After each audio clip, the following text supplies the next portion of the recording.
चलो तो स्टार्ट करते हैं हम लोग जीएसटी का आपका next chapter, chapter 3, charge of GST. Again बहुत इजी चैप्टर है, जैसा हम लोग प्रीवियस चैप्टर पढ़े थे सप्लाई, वैसे ही आपका चार्ज ऑफ जीएसटी। बहुत इजी बात है, इसमें अच्छे से समझते हुए चलना, ठीक है। तो हम लोग सप्लाई कब बोलते हैं, सप्लाई ऑफ गुड्स होता है या सप्लाई ऑफ सर्विस होता है, कब सप्लाई नहीं होता है, अगर सारा कंडीशन फुलफिल है तब भी जीएसटी नहीं लगेगा, ये सारा डिस्कशन हम लोग ऑलरेडी कर चुके हैं सप्लाई चैप्टर में, करेक्ट। अब इस चैप्टर में हम लोग समझेंगे कि जीएसटी एक्चुअली में पे कौन करेगा, ठीक है, और कैसे पे करेगा। फाइन, ये हम लोग समझेंगे इस चैप्टर के अंदर। तो इसका जो पहला सेक्शन है that is your charging section, section 9 of CGST act and section 5 of IGST act, जो बात करता है चार्जिंग सेक्शन, मतलब कब आपका जीएसटी लगेगा कब नहीं लगेगा। इसके बारे में हम लोग बेसिक तो समझे ही है कि अगर कोई भी सप्लाई है तो उस पे जीएसटी लगता है। लास्ट डे पढ़े थे ना हम लोग, अगर कोई भी ट्रांजैक्शन अगर सप्लाई के कंडीशंस को फुलफिल करता है तो वो क्या है, उसके ऊपर जीएसटी लगेगा। और सप्लाई के कंडीशंस क्या पढ़े थे हमने, 4 पिलर्स। पहला कंसीडरेशन होना चाहिए, ट्रांजैक्शन होना चाहिए, goods and service and business होना चाहिए। यानी कि आपका transaction of goods and services होना चाहिए जिसमें कंसीडरेशन हो और साथ ही साथ वो बिजनेस में हो। ये 4 पिलर्स थे, ये फुलफिल होते थे तो सप्लाई कहलाता था, और सप्लाई था तो जीएसटी लगता। फिर उसके अंदर हम लोग कुछ कंडीशन पढ़े थे कि कंसीडरेशन नहीं है तब भी सप्लाई है कि नहीं, या फिर अगर ये चारों कंडीशन फुलफिल होते हैं तो भी सप्लाई कब नहीं है, ये सारे हम लोग थ्रू शेड्यूल्स पढ़े थे, राइट। तो अगर कोई भी सप्लाई है, कुछ भी सप्लाई है तो जीएसटी लगेगा, राइट। ये इंट्रा स्टेट सप्लाई हो सकता है एंड इंटर स्टेट सप्लाई भी हो सकता है, ठीक है। इंट्रा स्टेट और इंटर स्टेट में क्या फर्क था, जल्दी से बताओ। ठीक है, अंदर वाला बाहर वाला तो ठीक है। और बताओ जीएसटी के टर्म्स में इंटर स्टेट सप्लाई में आपका क्या लगेगा, आईजीएसटी, और इंट्रा स्टेट में आपका लगता था सीजीएसटी एंड एसजीएसटी, या फिर अगर यूनियन टेरिटरी है तो यूटीजीएसटी। और हम एक बिल खोल के आपको इनवॉइस दिखाए थे तो वो आपको याद होगा, ठीक है। तो इंट्रा स्टेट अगर सप्लाई होता है तो सीजीएसटी प्लस एसजीएसटी लगता है, और यूनियन टेरिटरी है तो सीजीएसटी प्लस यूटीजीएसटी लगता है, और ये मैक्सिमम लगता है अप टू 20%, ठीक है, 20% ईच। अगर सीजीएसटी एसजीएसटी लग रहा है तो इन दैट केस 20% से ज्यादा सीजीएसटी नहीं हो सकता, और एसजीएसटी लग रहा है तो वो भी 20% से ज्यादा नहीं हो सकता, यानी दोनों मिला के टोटल 40% ही होगा बिल में मैक्सिमम, ठीक है, उससे ज्यादा नहीं हो सकता है। और अगर आईजीएसटी है, आईजीएसटी कब लगता है, इंटर स्टेट सप्लाई में, तो उस केस में मैक्सिमम ये 40% हो सकता है, 40% से ज्यादा नहीं हो सकता, ठीक है। एग्जैक्ट क्या डेट्स है वो तो हम लोग समझेंगे ही, वो तो हम लोग पढ़ेंगे ही एज पर केस, लेकिन मैक्सिमम ये अगर आईजीएसटी है तो वो 40% से ज्यादा नहीं हो सकता है, दिमाग में बैठा लो। और अगर सीजीएसटी एसजीएसटी है तो वो 20% ईच से ज्यादा नहीं हो सकता। जैसे एसजीएसटी है वैसे यूटीजीएसटी का भी सेम चीज है, 20% से ज्यादा नहीं हो सकता, ठीक है। वैल्यू जिसपे ये रेट लगेगा वो आपका वैल्यू ऑफ सप्लाई चैप्टर में हम लोग पढ़ेंगे, आगे पढ़ेंगे, वो डिस्कशन आगे होगा। जो ये जीएसटी कलेक्ट करेगा एंड पे करेगा गवर्नमेंट को, उसको कहते हैं हम लोग टैक्सेबल पर्सन, ठीक है। जो ये कलेक्ट कर रहा है और पे कर रहा है उस इंसान को हम लोग क्या बोलते हैं, टैक्सेबल पर्सन बोलते हैं, ठीक है। तो who is the taxable person, taxable person means वैसा इंसान जो रजिस्टर्ड है अंडर जीएसटी, या फिर वैसा पर्सन जो लाइबल है फॉर रजिस्ट्रेशन, ठीक है। रजिस्ट्रेशन लेने के लिए एलिजिबल है, अभी लिया नहीं है, लेगा, अभी अभी एलिजिबल हुआ है लेने के लिए तो वो लेगा। तो दैट पर्सन इज वैसा पर्सन जो लाइबल है रजिस्ट्रेशन लेने के लिए, या फिर वैसा पर्सन जो रजिस्ट्रेशन ले चुका है, उसी को बोलते हैं टैक्सेबल पर्सन, ठीक है। आपको बताए थे कि मेरी मम्मी का फर्म है, राइट। तो मेरी मम्मी का जो फर्म है वो अंडर जीएसटी रजिस्टर्ड है, करेक्ट। तो वो अंडर जीएसटी रजिस्टर्ड है, मतलब क्या हुआ, मेरी मम्मी हो गई टैक्सेबल पर्सन, ठीक है, because she is a sole proprietor, तो जो वो है वही फर्म है, एक ही है दोनों, correct. So in that case she is registered under GST, that means what, वैसा पर्सन को हम लोग क्या बोलेंगे, टैक्सेबल पर्सन। क्लियर। आगे जीएसटी पे कैसे करेंगे हम लोग, कैसे पे करेंगे हम लोग, फोन पे, जीपे, कैसे पे करेंगे। या तो हम लोग फॉरवर्ड चार्ज मैकेनिज्म लगाते हैं, या फिर हम लोग रिवर्स चार्ज मैकेनिज्म लगाते हैं। अब एग्जैक्टली ये क्या होता है वो हम आपको समझाएंगे, ठीक है। तो जीएसटी पे कैसे होता है उसका तरीका है या तो फॉरवर्ड चार्ज मैकेनिज्म या रिवर्स चार्ज मैकेनिज्म, ठीक है। तो फॉरवर्ड चार्ज मैकेनिज्म मतलब क्या होता है, अच्छे से समझना। मान लो मैंने गुड्स बेचा आपको, तो हम क्या है, सप्लायर, आप क्या हो, बायर, ठीक है, हम सप्लायर, आप बायर। हम आपको मान लो सामान बेचे हैं, गुड्स बेचे हैं 1 लाख रुपए का, और उस पर जीएसटी एप्लीकेबल था 18%। तो 1 लाख का 18% कितना होता है, 18,000 रुपया, ये हुआ जीएसटी का अमाउंट, और 1 लाख का हम आपको सामान बेचे, यानी हम जो इनवॉइस बनाएंगे वो बनाएंगे 1,18,000, करेक्ट। और आपको वो बिल पकड़ा देंगे। आप क्या करोगे, आप मेरे को पे करोगे, कितना पे करोगे, 1,18,000 रुपया पे करोगे। तो ये जो 1 लाख है ये तो मेरे हिस्से का पैसा है, हम रख लिए, पर ये जो 18,000 रुपया है इसका क्या होगा, ये तो गवर्नमेंट का पैसा है, राइट। तो जो सप्लायर है यानी कि हम, वो 18,000 रुपया आपसे लेंगे और जमा कर देंगे गवर्नमेंट को, यानी यहाँ ये पैसा जीएसटी वाला जमा करने का जो रिस्पॉन्सिबिलिटी था वो मेरा था, यानी सप्लायर का था। तो जहां भी उस किसी भी ट्रांजैक्शन में सप्लायर का रिस्पॉन्सिबिलिटी होता है कि वो जीएसटी कलेक्ट करे और जमा करे गवर्नमेंट को, उस मैकेनिज्म को हम लोग बोलते हैं फॉरवर्ड चार्ज मैकेनिज्म। क्लियर है? ज्यादातर केसेस में यही होता है। आप जाते हो दुकान में साबुन खरीदते हो तो आप जीएसटी पे करते हो along with the price of the goods, तो वो जो सप्लायर होता है वही आपसे जितना अमाउंट कलेक्ट किया है उसमें से जीएसटी का पोर्शन गवर्नमेंट को जमा कराता है, right? Normal case. But now what is reverse charge mechanism? इसका उल्टा कुछ होना चाहिए। हमारे केस में क्या हो रहा था अभी, फॉरवर्ड चार्ज मैकेनिज्म में हम सप्लायर आप बायर, रिवर्स चार्ज मैकेनिज्म में भी हम सप्लायर आप बायर। बट यहाँ पता है क्या होगा, फॉरवर्ड चार्ज मैकेनिज्म में ये जीएसटी को कलेक्ट करके जमा करने का रिस्पॉन्सिबिलिटी मेरा था ना, रिवर्स चार्ज मैकेनिज्म में बायर का रिस्पॉन्सिबिलिटी होगा कि जो टैक्स पे करना है गवर्नमेंट को वो मुझे नहीं देकर आप एज बायर आप गवर्नमेंट को जमा करो। क्लियर है? तो अब अगर वापस इसी ट्रांजैक्शन में हम आपको 1 लाख का सामान बेचे, 18% उसके ऊपर जीएसटी लगाए, ठीक है, तो क्या होगा, रिवर्स चार्ज मैकेनिज्म में 1 लाख रुपया आप मेरे को पे करोगे और जो 18,000 रुपया है ना जीएसटी का, वो आप मेरे को पे नहीं करोगे, वो आप खुद गवर्नमेंट को जमा करा दोगे। That is reverse charge mechanism. Clear है? समझ आया? तो अगर गवर्नमेंट को लगता है कि गवर्नमेंट सप्लायर पे भरोसा नहीं कर पा रहा है, सप्लायर को पकड़ नहीं पाएगा फॉर द टैक्स, तो इसीलिए कुछ केसेस में आरसीएम वाला जो कॉन्सेप्ट है वो लगा दिया है और बोला कि बायर सुनो, मुझे तुम पे भरोसा है, मुझे सप्लायर पे भरोसा नहीं है, इसीलिए तुम्हारी रिस्पॉन्सिबिलिटी है कि तुम जीएसटी अमाउंट मुझे डायरेक्टली पे कर देना। क्लियर है? कोई दिक्कत? ओके, आगे। सबसे पहले जब कोई ट्रांजैक्शन हुआ तो ये देखेंगे कि वो ट्रांजैक्शन सप्लाई है कि नहीं। करेक्ट? ये तो हम लोग फर्स्ट लास्ट क्लास में ही पढ़ लिए थे, राइट? तो हम लोग सबसे पहले देखेंगे कि कोई भी ट्रांजैक्शन सप्लाई है कि नहीं। फिर अगर वो सप्लाई है तो हम लोग ये देखेंगे कि क्या वो टैक्सेबल सप्लाई है या वो एग्जेम्प्ट सप्लाई है। शेड्यूल 3 पढ़ा था हमने, राइट? और आगे भी हम लोग एक चैप्टर पढ़ेंगे एग्जेम्पशन की, कुछ चीज सप्लाई है लेकिन गवर्नमेंट ने उसको एग्जेम्प्ट करके रखा है, ठीक है? तो अगर हम लोग ये देखें कि किसी चीज कोई ट्रांजैक्शन सप्लाई है तो ये देखेंगे कि वो पर्टिकुलर जो सप्लाई है वो एग्जेम्प्ट है या टैक्सेबल है। करेक्ट? ओके। अगर वो सप्लाई टैक्सेबल है तब सवाल उठता है ये कि क्या वो सप्लाई नोटिफाइड है बाय गवर्नमेंट एज आरसीएम, क्या उस पे आरसीएम लगेगा? अगर उस पे आरसीएम लगेगा तब टैक्स पे करेगा कौन? बायर पे करेगा टू गवर्नमेंट। अगर कोई सप्लाई एग्जेम्प्ट है तो उसमें तो आरसीएम का और एफसीएम का सवाल ही नहीं उठता, कोई बात ही नहीं है टैक्स। अगर वहां पे एग्जेम्प्ट है तो वहां पे तो आरसीएम एफसीएम कुछ लगेगा ही नहीं। करेक्ट? बट अगर कोई सप्लाई टैक्सेबल सप्लाई है तब बात आता है कि उस पे एफसीएम लगेगा या आरसीएम लगेगा। करेक्ट?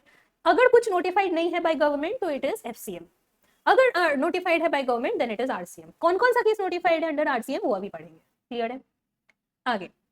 तो कौन कौन सा गुड्स नोटिफाई है अंडर आरसीएम? गुड्स, ठीक है, सर्विस नहीं, गुड्स। कौन कौन सा गुड्स नोटिफाइड है अंडर आरसीएम? अच्छे से समझना।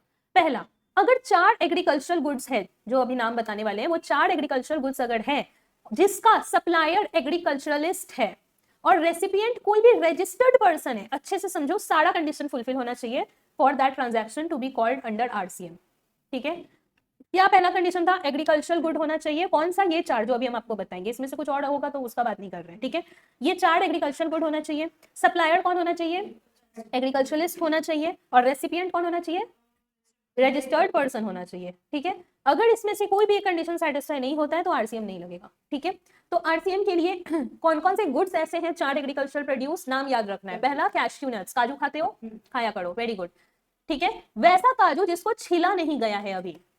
ठीक है? काजू जब इनिशियली पहले जो आप लोग खाते हो वो छिला हुआ काजू खाते हो। ठीक है? तो छिलने के पहले वाला जो स्टेप है वो प्रोड्यूस अगर कोई खरीद रहा है और वो खरीदने वाला पर्सन रजिस्टर्ड है और बेचने वाला एग्रीकल्चरलिस्ट है, ठीक है, तो वहां आरसीएम लगेगा।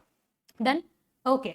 दूसरा, बीड़ी। बीड़ी पीते हो? नहीं पीना चाहिए, very bad for health, right? Bidi wrapper leaves, सेंडू लीव्स जो होते हैं ना, वो इसके अंदर आता है, एग्रीकल्चरल गुड्स के अंदर आता है, जिसका अगर सप्लायर एग्रीकल्चरलिस्ट है और रेसिपिएंट कौन है? रजिस्टर्ड पर्सन है, तो उस पे आरसीएम लगेगा। ठीक है? तीसरा, टोबैको लीव्स और चौथा रॉ कॉटन। याद रखो, काजू बिना छिला हुआ, राइट? बीड़ी, रैपर, लीव्स और फिर टेंडू लीव्स तो इसी के अंदर आ गया, उसके बाद टोबैको लीव्स और चौथा रॉ कॉटन। ठीक है? कोई दिक्कत? ओके। इसके ऊपर आरसीएम लगेगा। Next case, oil. कौन सा ऑयल? जो ऑयल मेडिकल पर्पस या परफ्यूम के वजह से, जो परफ्यूम वगैरह बनता है ना, ठीक है, वो सबके बनाने में काम आता है, नॉट द नॉर्मल ऑयल। ठीक है? नॉर्मल ऑयल का बात नहीं हो रहा है, वो सब जो मेडिकल पर्पस या परफ्यूम वगैरह बनाने के लिए काम आता है, वो सब oil, like your peppermint, spearmint, watermint, horsemint, bergamint, ये सब बहुत सारे नाम है। ठीक है? ये सब नाम बोलोगे आपको एज इट इज याद रखना है क्या? ऐसा नहीं है कि एज इट इज याद रखना है, बट नाम एक बार पढ़ लो ताकि रिलेट कर पाओ जैसे ही आप ये सब नाम देखते हो। ओके? तो ये सब अगर कोई भी सप्लाई कर रहा है, और कौन सप्लाई कर रहा है? अनरजिस्टर्ड पर्सन सप्लाई कर रहा है टू अ रजिस्टर्ड पर्सन, तो उस पर आरसीएम लगेगा। क्लियर है? Unregistered person is the supplier and registered person is the recipient. ठीक है, तो उस पर आपका आरसीएम लगेगा। क्लियर है? Next, silk yarn from raw silk और सिल्क वॉर्म ककून्स। क्या होता है ना, छोटे छोटे जो सिल्क के कीड़े होते हैं ना, कभी देखे हो? देखे हो? अरे वाह, आप नहीं देखे हो, ठीक है, उसको दिखा देना किसी दिन फ्री होके। ठीक है, छोटे छोटे जो सिल्क के कीड़े होते हैं वो क्या करते हैं ना, अपने आसपास एक रेशा बनाते हैं। ठीक है, कुछ, हाँ राइट, वो बनाते हैं और अपने आप को कवर कर लेते हैं ये लोग, और फिर जो वो अपने आप को कवर कर लेते हैं ना, वो बेसिकली ककून के कैटेगरी में आ जाता है। ठीक है, तो ये जो रेशा क्रिएट होता है ना, उसी को हम लोग बोलते हैं silk, that is silk. Fine, तो लोग क्या करते हैं, इसी सिल्क को निकाल के यार्न बनाते हैं। तो पॉइंट ये है कि अगर ये यार्न सप्लाई कर रहा है, कौन, manufacturer of silk yarn, to any registered person, तो उस पे लगेगा आरसीएम। क्लियर है? कोई दिक्कत? ओके, नेक्स्ट आ जाओ, पॉइंट नंबर 4। अगर लॉटरी का सप्लाई हो रहा है by state government, union territory या फिर local authority to your lottery distributor या सेलिंग एजेंट।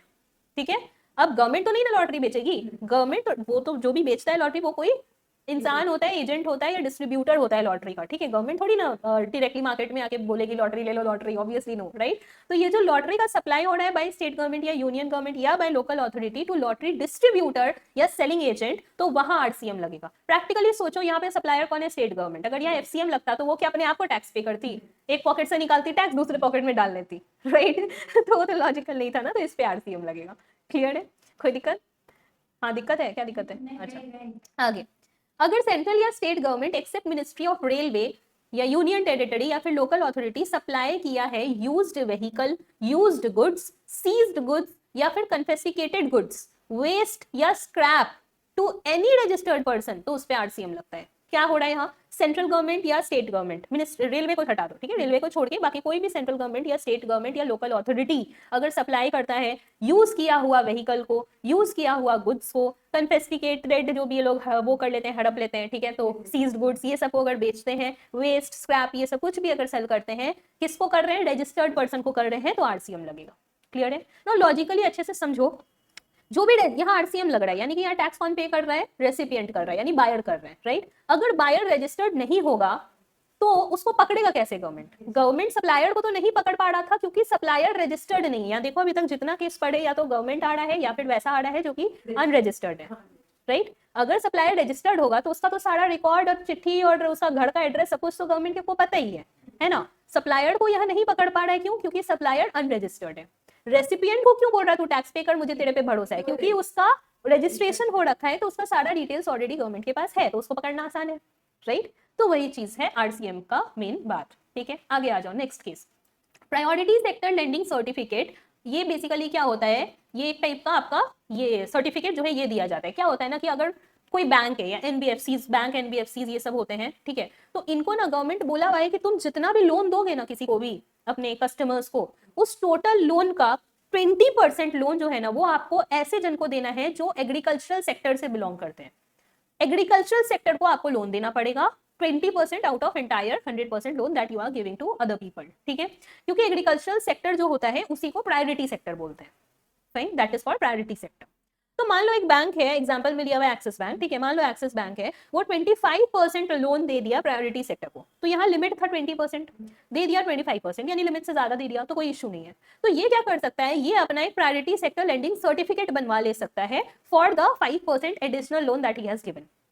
ठीक है, अब एक दूसरा बैंक एग्जांपल ले लो, आईसीआईसीआई बैंक जो है वो मान लो 15% ही लोन दिया हुआ है, तो ये बैंक क्या कर सकता है? ये इस प्रायोरिटी सेक्टर लेंडिंग सर्टिफिकेट को खरीद सकता है फ्रॉम एक्सिस बैंक। क्लियर है? क्योंकि वो 5% ज्यादा दिया हुआ था, तो उसको ये खरीद सकता है। क्लियर है? तो पॉइंट ये है कि अगर यही प्रायोरिटी सेक्टर लेंडिंग सर्टिफिकेट कोई भी रजिस्टर्ड पर्सन अगर सेल करता है to any other registered person, तो यहाँ आरसीएम लगता है और बायर को टैक्स पे करना पड़ता है। क्लियर है? अभी तक जितने केसेस हम लोग पढ़ रहे थे सब में क्या था? सप्लायर अनरजिस्टर्ड था। ये फर्स्ट केस आपने पढ़ा जहां सप्लायर भी रजिस्टर्ड और रेसिपिएंट भी रजिस्टर्ड, करेक्ट। पर ये क्योंकि priority sector lending certificate bank से रिलेटेड है, तो यहाँ पे आरसीएम एप्लीकेबल होगा। यहाँ पे जो ये आईसीआईसीआई बैंक है इसको जीएसटी पे करना पड़ेगा टू गवर्नमेंट। क्लियर है? On the purchase of this PSLCs. Done? समझ आया? कोई दिक्कत है तो बताओ, नहीं है? आगे, अगर मेटल स्क्रैप सप्लाई किए हो किसी अनरजिस्टर्ड पर्सन, कोई अगर मेटल स्क्रैप सप्लाई किया है अनरजिस्टर्ड पर्सन किसी रजिस्टर्ड पर्सन को, तो वहां पे भी आरसीएम लगेगा, ठीक है। Metal scrap unregistered person to registered, ठीक है, तो आरसीएम लगेगा। क्लियर है? ये सारे केसेस थे कि कब कब कौन कौन सा गुड्स ऐसा है जिसके केस में आरसीएम लगता है। फाइन। अब हम लोग पढ़ेंगे कि कौन कौन सा सर्विसेज है नोटिफाइड अंडर आरसीएम। आपके एग्जाम के लिए गुड्स इंपॉर्टेंट है या सर्विसेज? इंपॉर्टेंट है सर्विसेज। क्लियर है? तो आपको ये याद रखना है कि कौन कौन सा ऐसा सर्विसेज है जो आरसीएम के अंदर है, अगर ये सर्विसेज कोई भी देता है तो उस पर आरसीएम लगता है। क्लियर? अच्छे से समझना। क्या? हाँ हाँ, in every exam intermediate level में सर्विसेज आता है, ठीक है। ओके, अब ये अच्छे से समझना हर एक पॉइंट को। पहला सर्विस कौन दे रहा है? पहला सर्विस हम लोग बात करते हैं गुड्स ट्रांसपोर्ट एजेंसी के बारे में, ठीक है। जीटीए, इसको शॉर्ट में हम लोग बोलते हैं जीटीए, गुड्स ट्रांसपोर्ट एजेंसी, ठीक है। देखो, बेसिकली जीटीए होता कौन है? इन लोग का जो है ना, बाय रोड थ्रू ट्रक्स सामान ट्रांसपोर्ट होता है, ठीक है। हमको सामान अगर कोलकाता टू मुंबई पहुंचाना है तो हम उसको कैसे पहुंचाएंगे? हम उसको थ्रू जीटीए पहुंचाएंगे। हम सामान जाएंगे जीटीए को देंगे, जीटीए हमको एक कंसाइनमेंट नोट देगा, ठीक है। जैसे ही जीटीए मेरे को ये कंसाइनमेंट नोट दिया, अब ये जीटीए का रिस्पॉन्सिबिलिटी हो जाता है टू ट्रांसपोर्ट दैट गुड्स जहां उसको पहुंचाना है। क्लियर? ओके, तो यहाँ जीटीए सर्विस दे रहा है टू मी, राइट। तो प्रोविजन क्या है? अगर जीटीए सर्विस दे रहा है to any registered person under GST, to any factory, to any cooperative society, to any body corporate partnership firm or AOP, या to any casual taxable person, ठीक है। In that case, GDA के पास option है, अच्छे से सुनना, option है to either opt FCM या फिर RCM, इसके पास ऑप्शन है, ठीक है। अगर ऊपर मेंशन लोगों को सप्लाई किया तो उस केस में RCM बाय डिफॉल्ट लग जाता है। अगर इसको एफसीएम ऑप्ट करना है ना तो इसको बताना पड़ेगा चिल्ला चिल्ला के, नहीं नहीं नहीं मुझे एफसीएम लेना है, ठीक है। बट बाय डिफॉल्ट कुछ नहीं बोलता है तो आरसीएम एप्लीकेबल हो जाता है। क्लियर है? अब अच्छे से सुनो, कुछ केसेस में क्या होता है, जीटीए का जो सर्विस होता है वो एग्जेम्प्ट होता है। कुछ केसेस जहां एग्जेम्प्ट होगा वहां तो एफसीएम आरसीएम का कोई बात ही नहीं आएगा, वहां पे तो टैक्सेबिलिटी नहीं आएगी। क्लियर है? पर कब कब एग्जेम्प्ट होता है, अच्छे से सुनना, ये याद रखना है, कब कब जीटीए का सर्विस एग्जेम्प्ट होता है? अगर इन सारे लोगों को सर्विसेज दिया जीटीए तब वो एग्जेम्प्ट होगा। किसको दिया? Unregistered individual. अब अच्छे से सुनो, मेरी जो मम्मी है उनके नाम पे है फॉर्म, राइट, तो she is registered under GST, but I am not registered under GST, so I am N unregistered individual but she is a registered person under GST, ठीक है। तो कई बार क्या होता है, मम्मी के बिजनेस से जो मतलब ऑर्डर्स है वो आउट ऑफ कोलकाता से आता है, तो जाके हम लोगों को सामान कोरियर लगवाना पड़ता है जीटीए के पास, तो वो सामान जो है वो हम लेके जाते हैं, ठीक है। I am the delivery person of my mom, okay. तो हम जाते हैं, हम जाके जीटीए में वो पर्टिकुलर जो भी सामान है वो लगवाते हैं।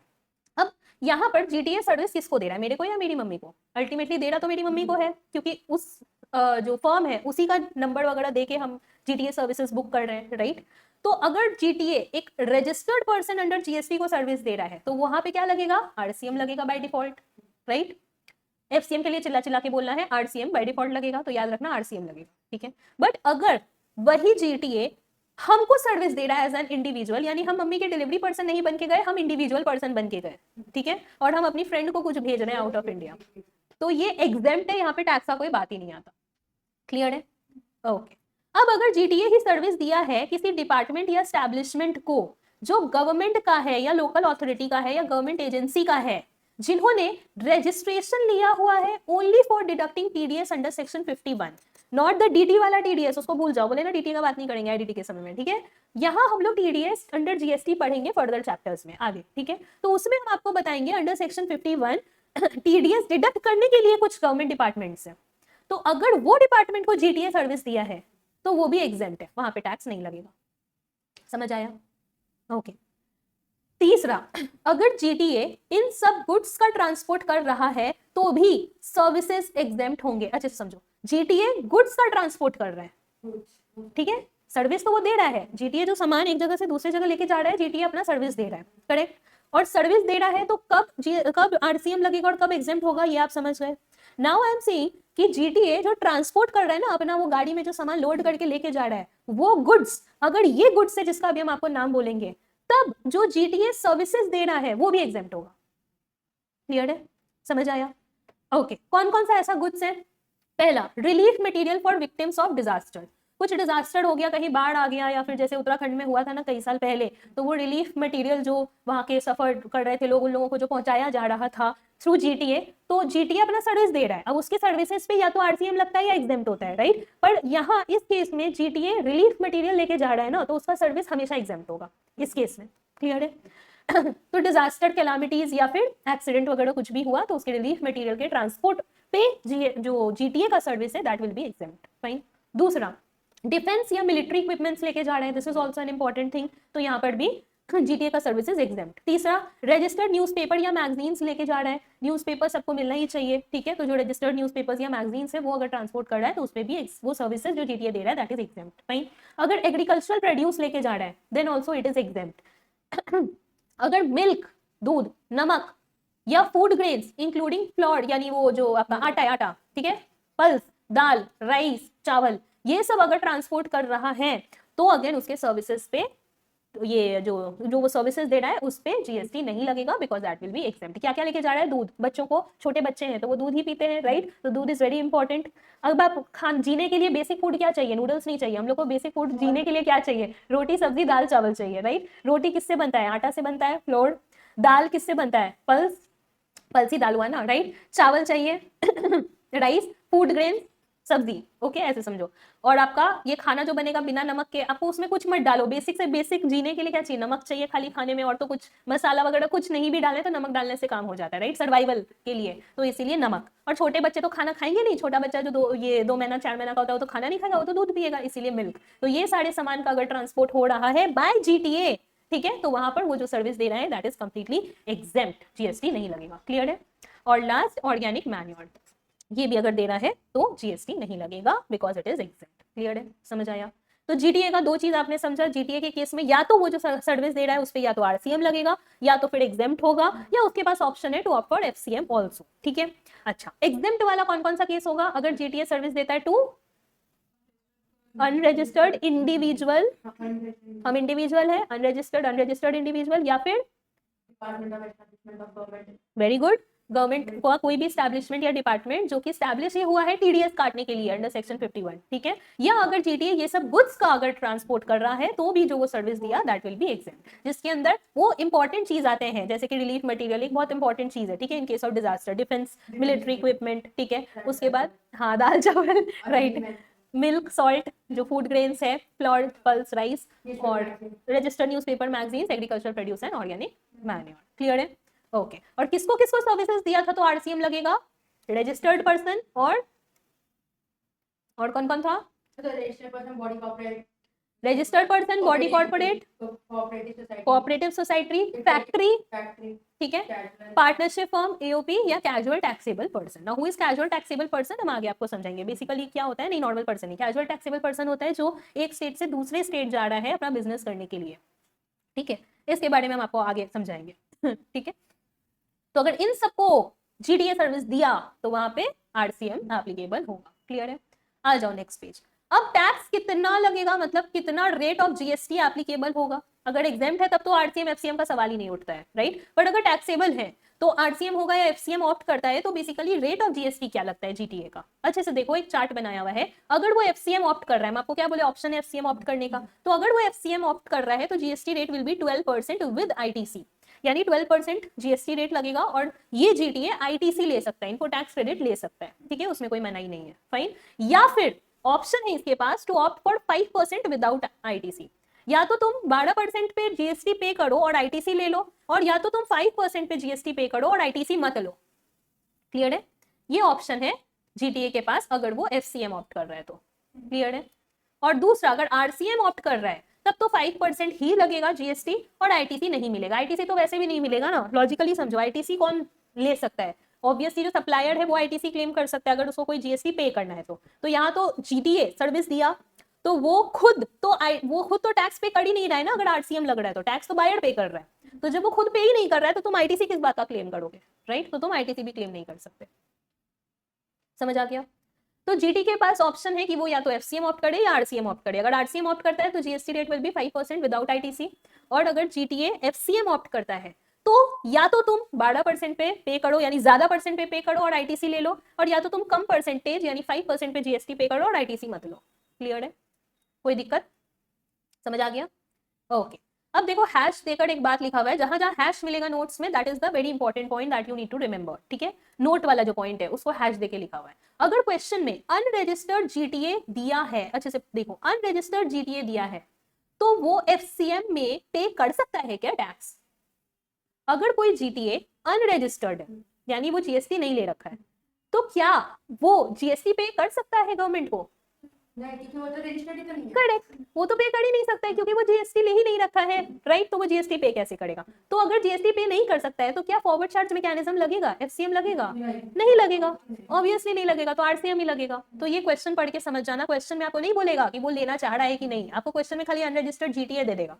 तो आपको ये समझना है कि क्योंकि ये अनरजिस्टर्ड है तो एफसीएम तो लगेगा ही नहीं, यानी आरसीएम लगेगा। और आरसीएम का रेट क्या है जीएसटी का? 5% विदाउट आईटीसी। क्लियर है? तो इस केस में ऑब्वियसली आरसीएम ही वो ऑप्ट करेगा, ठीक है? तो हम बोल रहे हैं ना, क्वेश्चन में आपको नहीं दिया हुआ रहेगा कि वो एफसीएम ऑप्ट कर रहा है या आरसीएम ऑप्ट कर रहा है, तो आप कंफ्यूज मत हो जाना, क्वेश्चन रॉन्ग है एग्जाम में, फुल मार्क्स मिलेगा। अटेम्प्ट कुछ भी उल्टा सीधा लिख देते हैं, अटेम्प्ट कर लेते हैं, फुल मार्क्स मिलेगा, इसी एक गलती है, ऐसा मत समझ लेना। आपको देखना है कि अनरजिस्टर्ड है या रजिस्टर्ड है। अगर अनरजिस्टर्ड है तब तो सवाल आपका कंफ्यूजन ही खत्म, सिंपल सा बात है, आरसीएम लगेगा। अगर रजिस्टर्ड जीटीए है तब फिर फर्दर क्वेश्चन में कुछ और हिंट दिया रहेगा, या फिर आप नोट देकर आप दोनों कैलकुलेशन के बारे में लिखोगे। क्लियर है? समझ आ गया? ओके आगे आ जाओ। नेक्स्ट देखो, ये जो जीटीए का कहानी था ना, ये होता है खत्म। अब जीटीए का कहानी शुरू किससे हुआ था? हम लोगों का कहानी शुरू हुआ था कि कौन कौन सा सर्विसेज नोटिफाइड है अंडर आपका ये आरसीएम, कौन कौन सा सर्विसेज नोटिफाइड है अंडर आरसीएम, उसमें पहला केस था जीटीए के बारे में, राइट? तो अब दूसरा पॉइंट हम लोग पढ़ने वाले हैं कि कौन कौन सा सर्विसेज नोटिफाइड है अंडर आरसीएम। ओके इसी का दूसरा पॉइंट, लीगल सर्विसेज। अगर लीगल सर्विसेज कोई एडवोकेट दे रहा है, सीनियर एडवोकेट दे रहा है, कोई फॉर्म ऑफ एडवोकेट्स दे रहा है, या आर्बिट्रल ट्राइब्यूनल दे रहा है, किसको दे रहा है? किसी बिजनेस एंटिटी को दे रहा है। That business entity is located in taxable territory. Taxable territory मतलब इंडिया, इंडिया ही हमारा टैक्सेबल टेरिटरी है, ठीक है? हम लोग इंडिया में रह के फॉरेन पे तो टैक्स नहीं लगा सकते ना, उस टेरिटरी पे, तो इंडिया, ठीक है?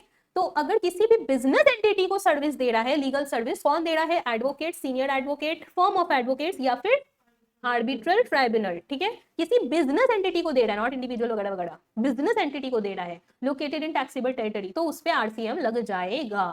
याद रखना, मेरा फ्रेंड एडवोकेट है, ठीक है? मेरा फ्रेंड है आनंद, उसका वो एडवोकेट है, ओके? अब मेरा जो ये फ्रेंड है वो लीगल सर्विसेज देता है। वो पता है मेरे को फोन किया था कुछ टाइम पहले, जब आईटीआर का टाइम चल रहा था, याद है? क्लास के टाइम पे हम फिर उठा नहीं पाए थे और बाद में कॉन्वर्सेशन हुआ था, तो हम आपको बताए थे कि वो यही पूछ रहा था कौन सा टैक्स रेजिम ऑप्ट करना बेटर है। नाउ ये जो मेरा फ्रेंड है जो लीगल सर्विसेज देता है, क्या इस पे जीएसटी लगेगा? तो हमेशा याद रखना, जो भी लीगल सर्विसेज देते हैं ना, या तो उस पे आरसीएम लगता है या तो वो एग्जेम्प्ट होता है।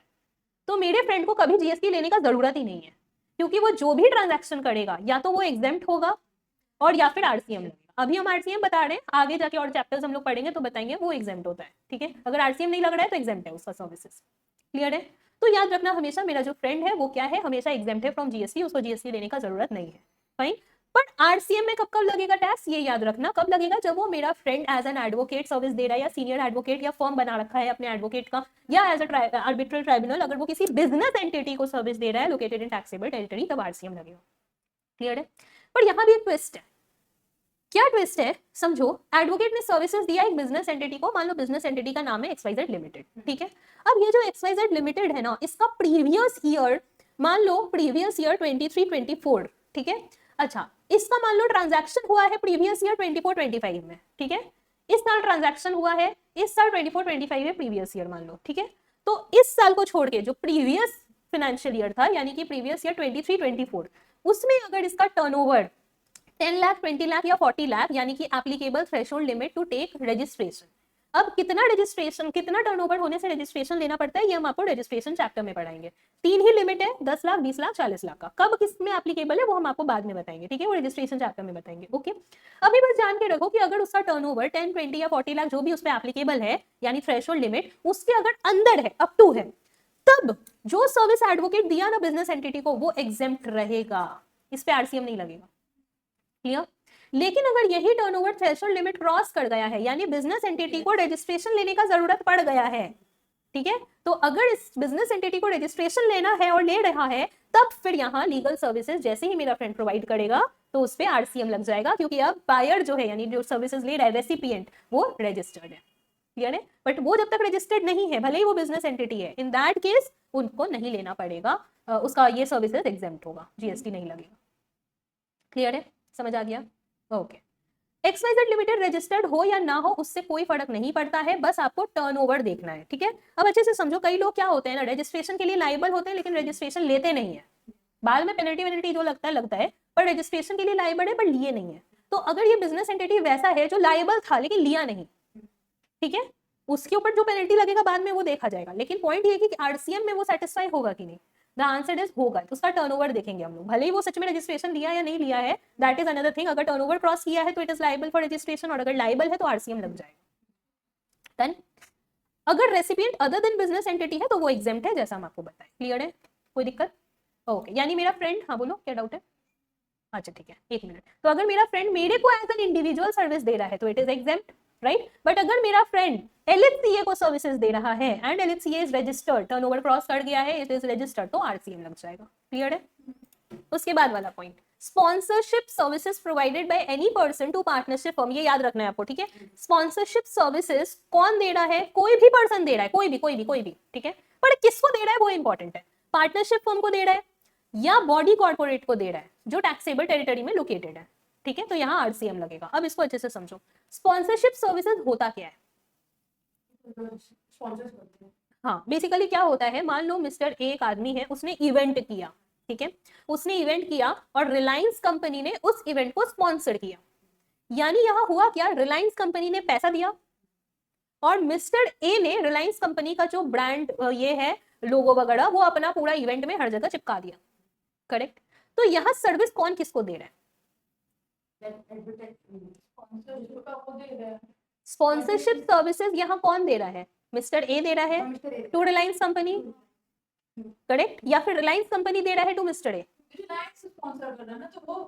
समझो अच्छे से, यहाँ पर स्पॉन्सरशिप सर्विस कौन दे रहा है पहले ये समझो, और ये क्लैरिटी के लिए आप खुद रिलेट करो विद द रेसिपिएंट। यहाँ पैसा कौन दे रहा है? रिलायंस कंपनी दे रहा है। रेसिपिएंट कौन है? Mister A, right? पैसा रिसीव कौन करता है? जो कोई सर्विस देता है उसी के बदले पैसा लेगा ना, कि सर्विस भी वही देगा, पैसा भी वही देगा। जो पैसा ले रहा है वो इसीलिए तो ले रहा है क्योंकि वो कुछ दिया है इन रिटर्न, राइट? तो यहाँ मिस्टर ए ने पैसा लिया, तो यहाँ मिस्टर ए सर्विसेज दे रहा है टू रिलायंस कंपनी, तो स्पॉन्सरशिप सर्विसेज मिस्टर ए दे रहा है टू रिलायंस कंपनी, ठीक है? नॉट उल्टा।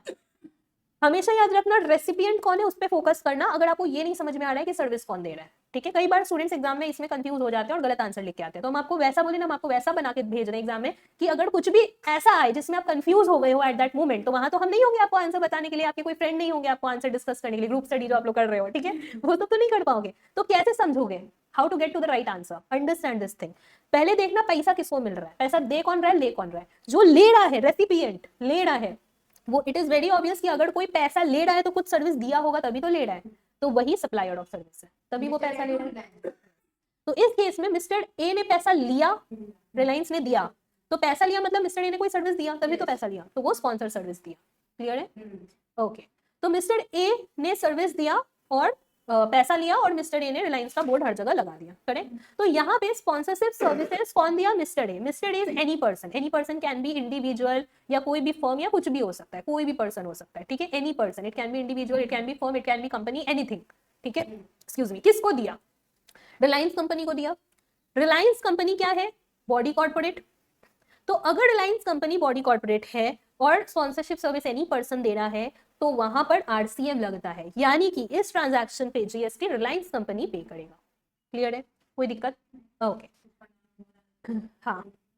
अगर इस एग्जांपल में रिलायंस कंपनी की जगह मान लो अंबानी जी का नाम होता, मिस्टर अंबानी, तब आरसीएम नहीं लगता। क्यों नहीं लगता? क्योंकि यहाँ पर किसी पार्टनरशिप फर्म या बॉडी कॉर्पोरेट को सर्विसेज ये हो रहा है, दिया जा रहा है, तभी आरसीएम लगेगा, अदरवाइज नहीं। क्लियर है? तो अंबानी जी तो इंडिविजुअल हो गए, तो उस केस में आरसीएम नहीं लगेगा। क्लियर है? तब वहां एफसीएम लगेगा।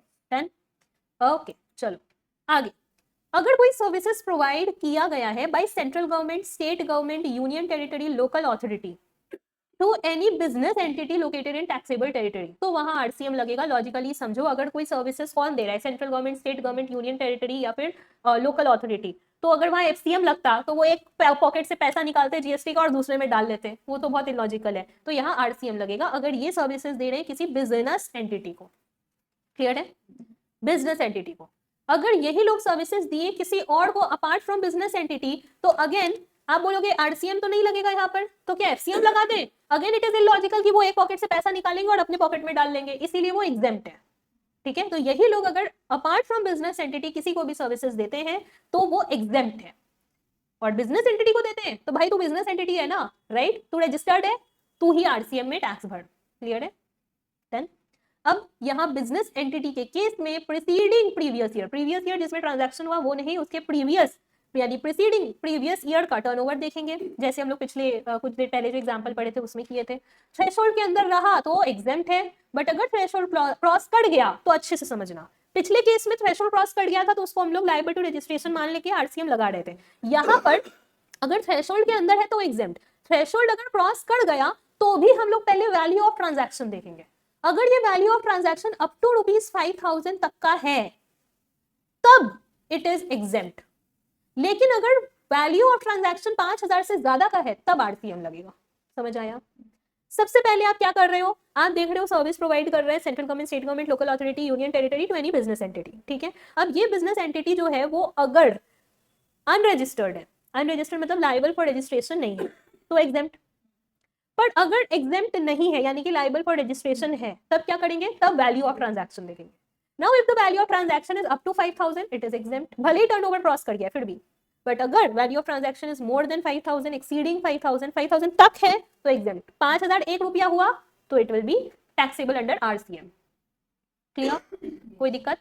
पर इस प्रोविजन का ना 3 एक्सेप्शन है। 3 एक्सेप्शन मतलब यानी कब कब एफसीएम लगेगा, अगर central government, state government, union territory, local authority services provide किया तो। ठीक है, कब कब एफसीएम लगेगा वो समझो। पहला case, department of posts and ministry of railways कोई सर्विसेज प्रोवाइड किया तो एफसीएम लगेगा। टिकट बुक करते हो, जीएसटी पे करते हो, जीएसटी तो लेता ही है ना गवर्नमेंट आपसे, रेलवे डिपार्टमेंट आपसे, तो उस केस में एफसीएम लगेगा, यानी कि नॉर्मली वो सप्लायर ऑफ सर्विस है, आप बायर हो, आप जीएसटी पे करोगे, वो जीएसटी रेलवे डिपार्टमेंट जो है वो जमा करेगा टैक्सेशन अथॉरिटी को। क्लियर है? पोस्ट ऑफिस से आप कोरियर लगाने के लिए गए, ठीक है, तो उस केस में भी आप जीएसटी पे करते हो, और वो जो जीएसटी आप पे करते हो वो जो डिपार्टमेंट ऑफ पोस्ट है वो जमा करेगा टू द गवर्नमेंट। क्लियर है? वहां पर एफसीएम लगेगा। समझ आया? दूसरा, ट्रांसपोर्ट ऑफ गुड्स और पैसेंजर का सर्विस अगर गवर्नमेंट दे रहा है तो उस केस में भी एफसीएम लगता है। जैसे गवर्नमेंट बस में चढ़े हो, कभी गवर्नमेंट की बसेस चलते हैं ना अपने, कभी अगर चढ़े हो तो वो लोग आपको जो टिकट जनरेट करके देते हैं, उनके पास मशीन होता है, वो टिकट जनरेट करके देते हैं, उसमें देखना जीएसटी लिखा हुआ रहेगा। ठीक है, तो वो जो जीएसटी आपसे लेंगे because they are transporting passengers या फिर गुड्स भी ट्रांसपोर्ट वो लोग करते हैं, तो उस पर एफसीएम लगता है। ठीक है, उसमें वो लोग आपसे जीएसटी लेंगे, वो लोग जमा करेंगे टू द ऑथोरिटीज, राइट। और थर्ड केस, अगर गवर्नमेंट सर्विस दिया है एयरक्राफ्ट का, वेसल का, इनसाइड या आउटसाइड द पोर्ट, तो उस पर भी एफसीएम लगेगा। अगर एयरक्राफ्ट, एरोप्लेन गवर्नमेंट सर्विसेज दे रहा है, वेसल जो शिप वगैरह है उसका सर्विसेज अगर गवर्नमेंट दे रहा है इनसाइड या आउटसाइड द पोर्ट, तो उस पर भी एफसीएम लगता है। क्लियर है? तो ये 3 काम अगर गवर्नमेंट करती है तो उस केस में वहां पर ये लोग एफसीएम में ही टैक्स लेंगे। हाँ, चौथा बता रहे। ठीक है, अभी तक 3 क्लियर है। अब आगे, अगर गवर्नमेंट ने सर्विसेज दिया for renting of immovable property, except ministry of railways का बात नहीं कर रहे हैं हम लोग, उसके अलावा जो गवर्नमेंट अथॉरिटीज है वो लोग अगर सर्विस दे रहे हैं for renting of immovable property to any registered person, तो उस पे आरसीएम लग जाता है। अब आप बोलोगे है renting of immovable property service government दे रहा है, मतलब समझे नहीं। अभी क्या हो रहा है ना, हम लोग के लोकेलिटी में जो लोकल वेंडर्स हैं, सब्जी वाले लोग हैं, फल वाले लोग जो ठेला लेकर आते थे और बेचते थे, सबको काउंसलर हटाया ना, अभी इधर सबको हटा दिया। ठीक है, रोड बड़ा कर रहा है और इन लोग को हटा दिया, और इन लोग के पास जो शॉप्स वगैरह खरीदे हुए थे ये वो लोग दे रहा है रेंट पे टू दैट वेंडर्स। ठीक है, तो यहाँ हमारे जस्ट सेंटर के ऑपोजिट में एक सब्जी लेके एक आंटी बैठती थी, आंटी और अंकल 2 जन हस्बैंड वाइफ बैठते थे। तो ये लोग ठेला तो अब लगा नहीं सकते क्योंकि काउंसलर मना कर दिया है कि ठेला वेला नहीं लगेगा, जिसको लेके बैठना है दुकान लेके बैठो वरना नहीं बैठ सकते यहाँ। ठीक है, तो ये लोग को दुकान चाहिए था, तो काउंसलर का ही एक दुकान जस्ट ऑपोजिट साइड में खाली था। ठीक है, ये लोग उसको रेंट पे ले लिया और हम उस दुकान के थ्रू अपना सब्जी बेच रहे हैं। ठीक है, तो now what happened here, government has given the services of renting of immovable property, वो दुकान तो इमूवेबल है ना, ऐसा तो आज यहाँ कल उठ के वहां चला जाएगा, राइट। इमूवेबल प्रॉपर्टी करे टू, नाउ यहाँ सवाल उठता है कि वो जो सब्जी वाले आंटी अंकल है वो रजिस्टर्ड है कि नहीं। अगर वो रजिस्टर्ड है तो इस ट्रांजैक्शन पे आरसीएम लग जाएगा। अब आप अज्यूम मत करो नहीं है, हो भी सकते हैं, ठीक है। वो नहीं पढ़ा था, बीच में न्यूज आया था ना कि पुचका वाले को जीएसटी का नोटिस गया था, राइट। तो ट्रांजैक्शन हो ही सकता है जीएसटी में रजिस्टर्ड हो या वॉलंटरी रजिस्ट्रेशन लेके रखे हो, है ना। तो अगर वो केस है तो आरसीएम लगेगा, क्लियर है। लेकिन हाँ, अगर railways, ministry of railways immovable property rent पे देते हैं, जैसे कि रेलवे स्टेशन पे जो दुकानें हैं वो अगर रेलवे ऑफ मिनिस्ट्री ने रेंट पर दिया है टू रजिस्टर्ड पर्सन, तो वहां आरसीएम नहीं लगता है, उस पर एफसीएम लगता है, ठीक है, क्लियर है। कोई दिक्कत, समझ में आ गया। तो ये 4 केस आपके एक्सेप्शनल केसेस हैं, ठीक है। यहाँ प्रोविजन में लिखा था 3, इसको 4 कर लो, क्योंकि हम 4 पॉइंट में लिखे हैं, ठीक है, तोड़ दिए थे पॉइंट्स को, तो आप इसको 4 कर लो, ओके, क्लियर है।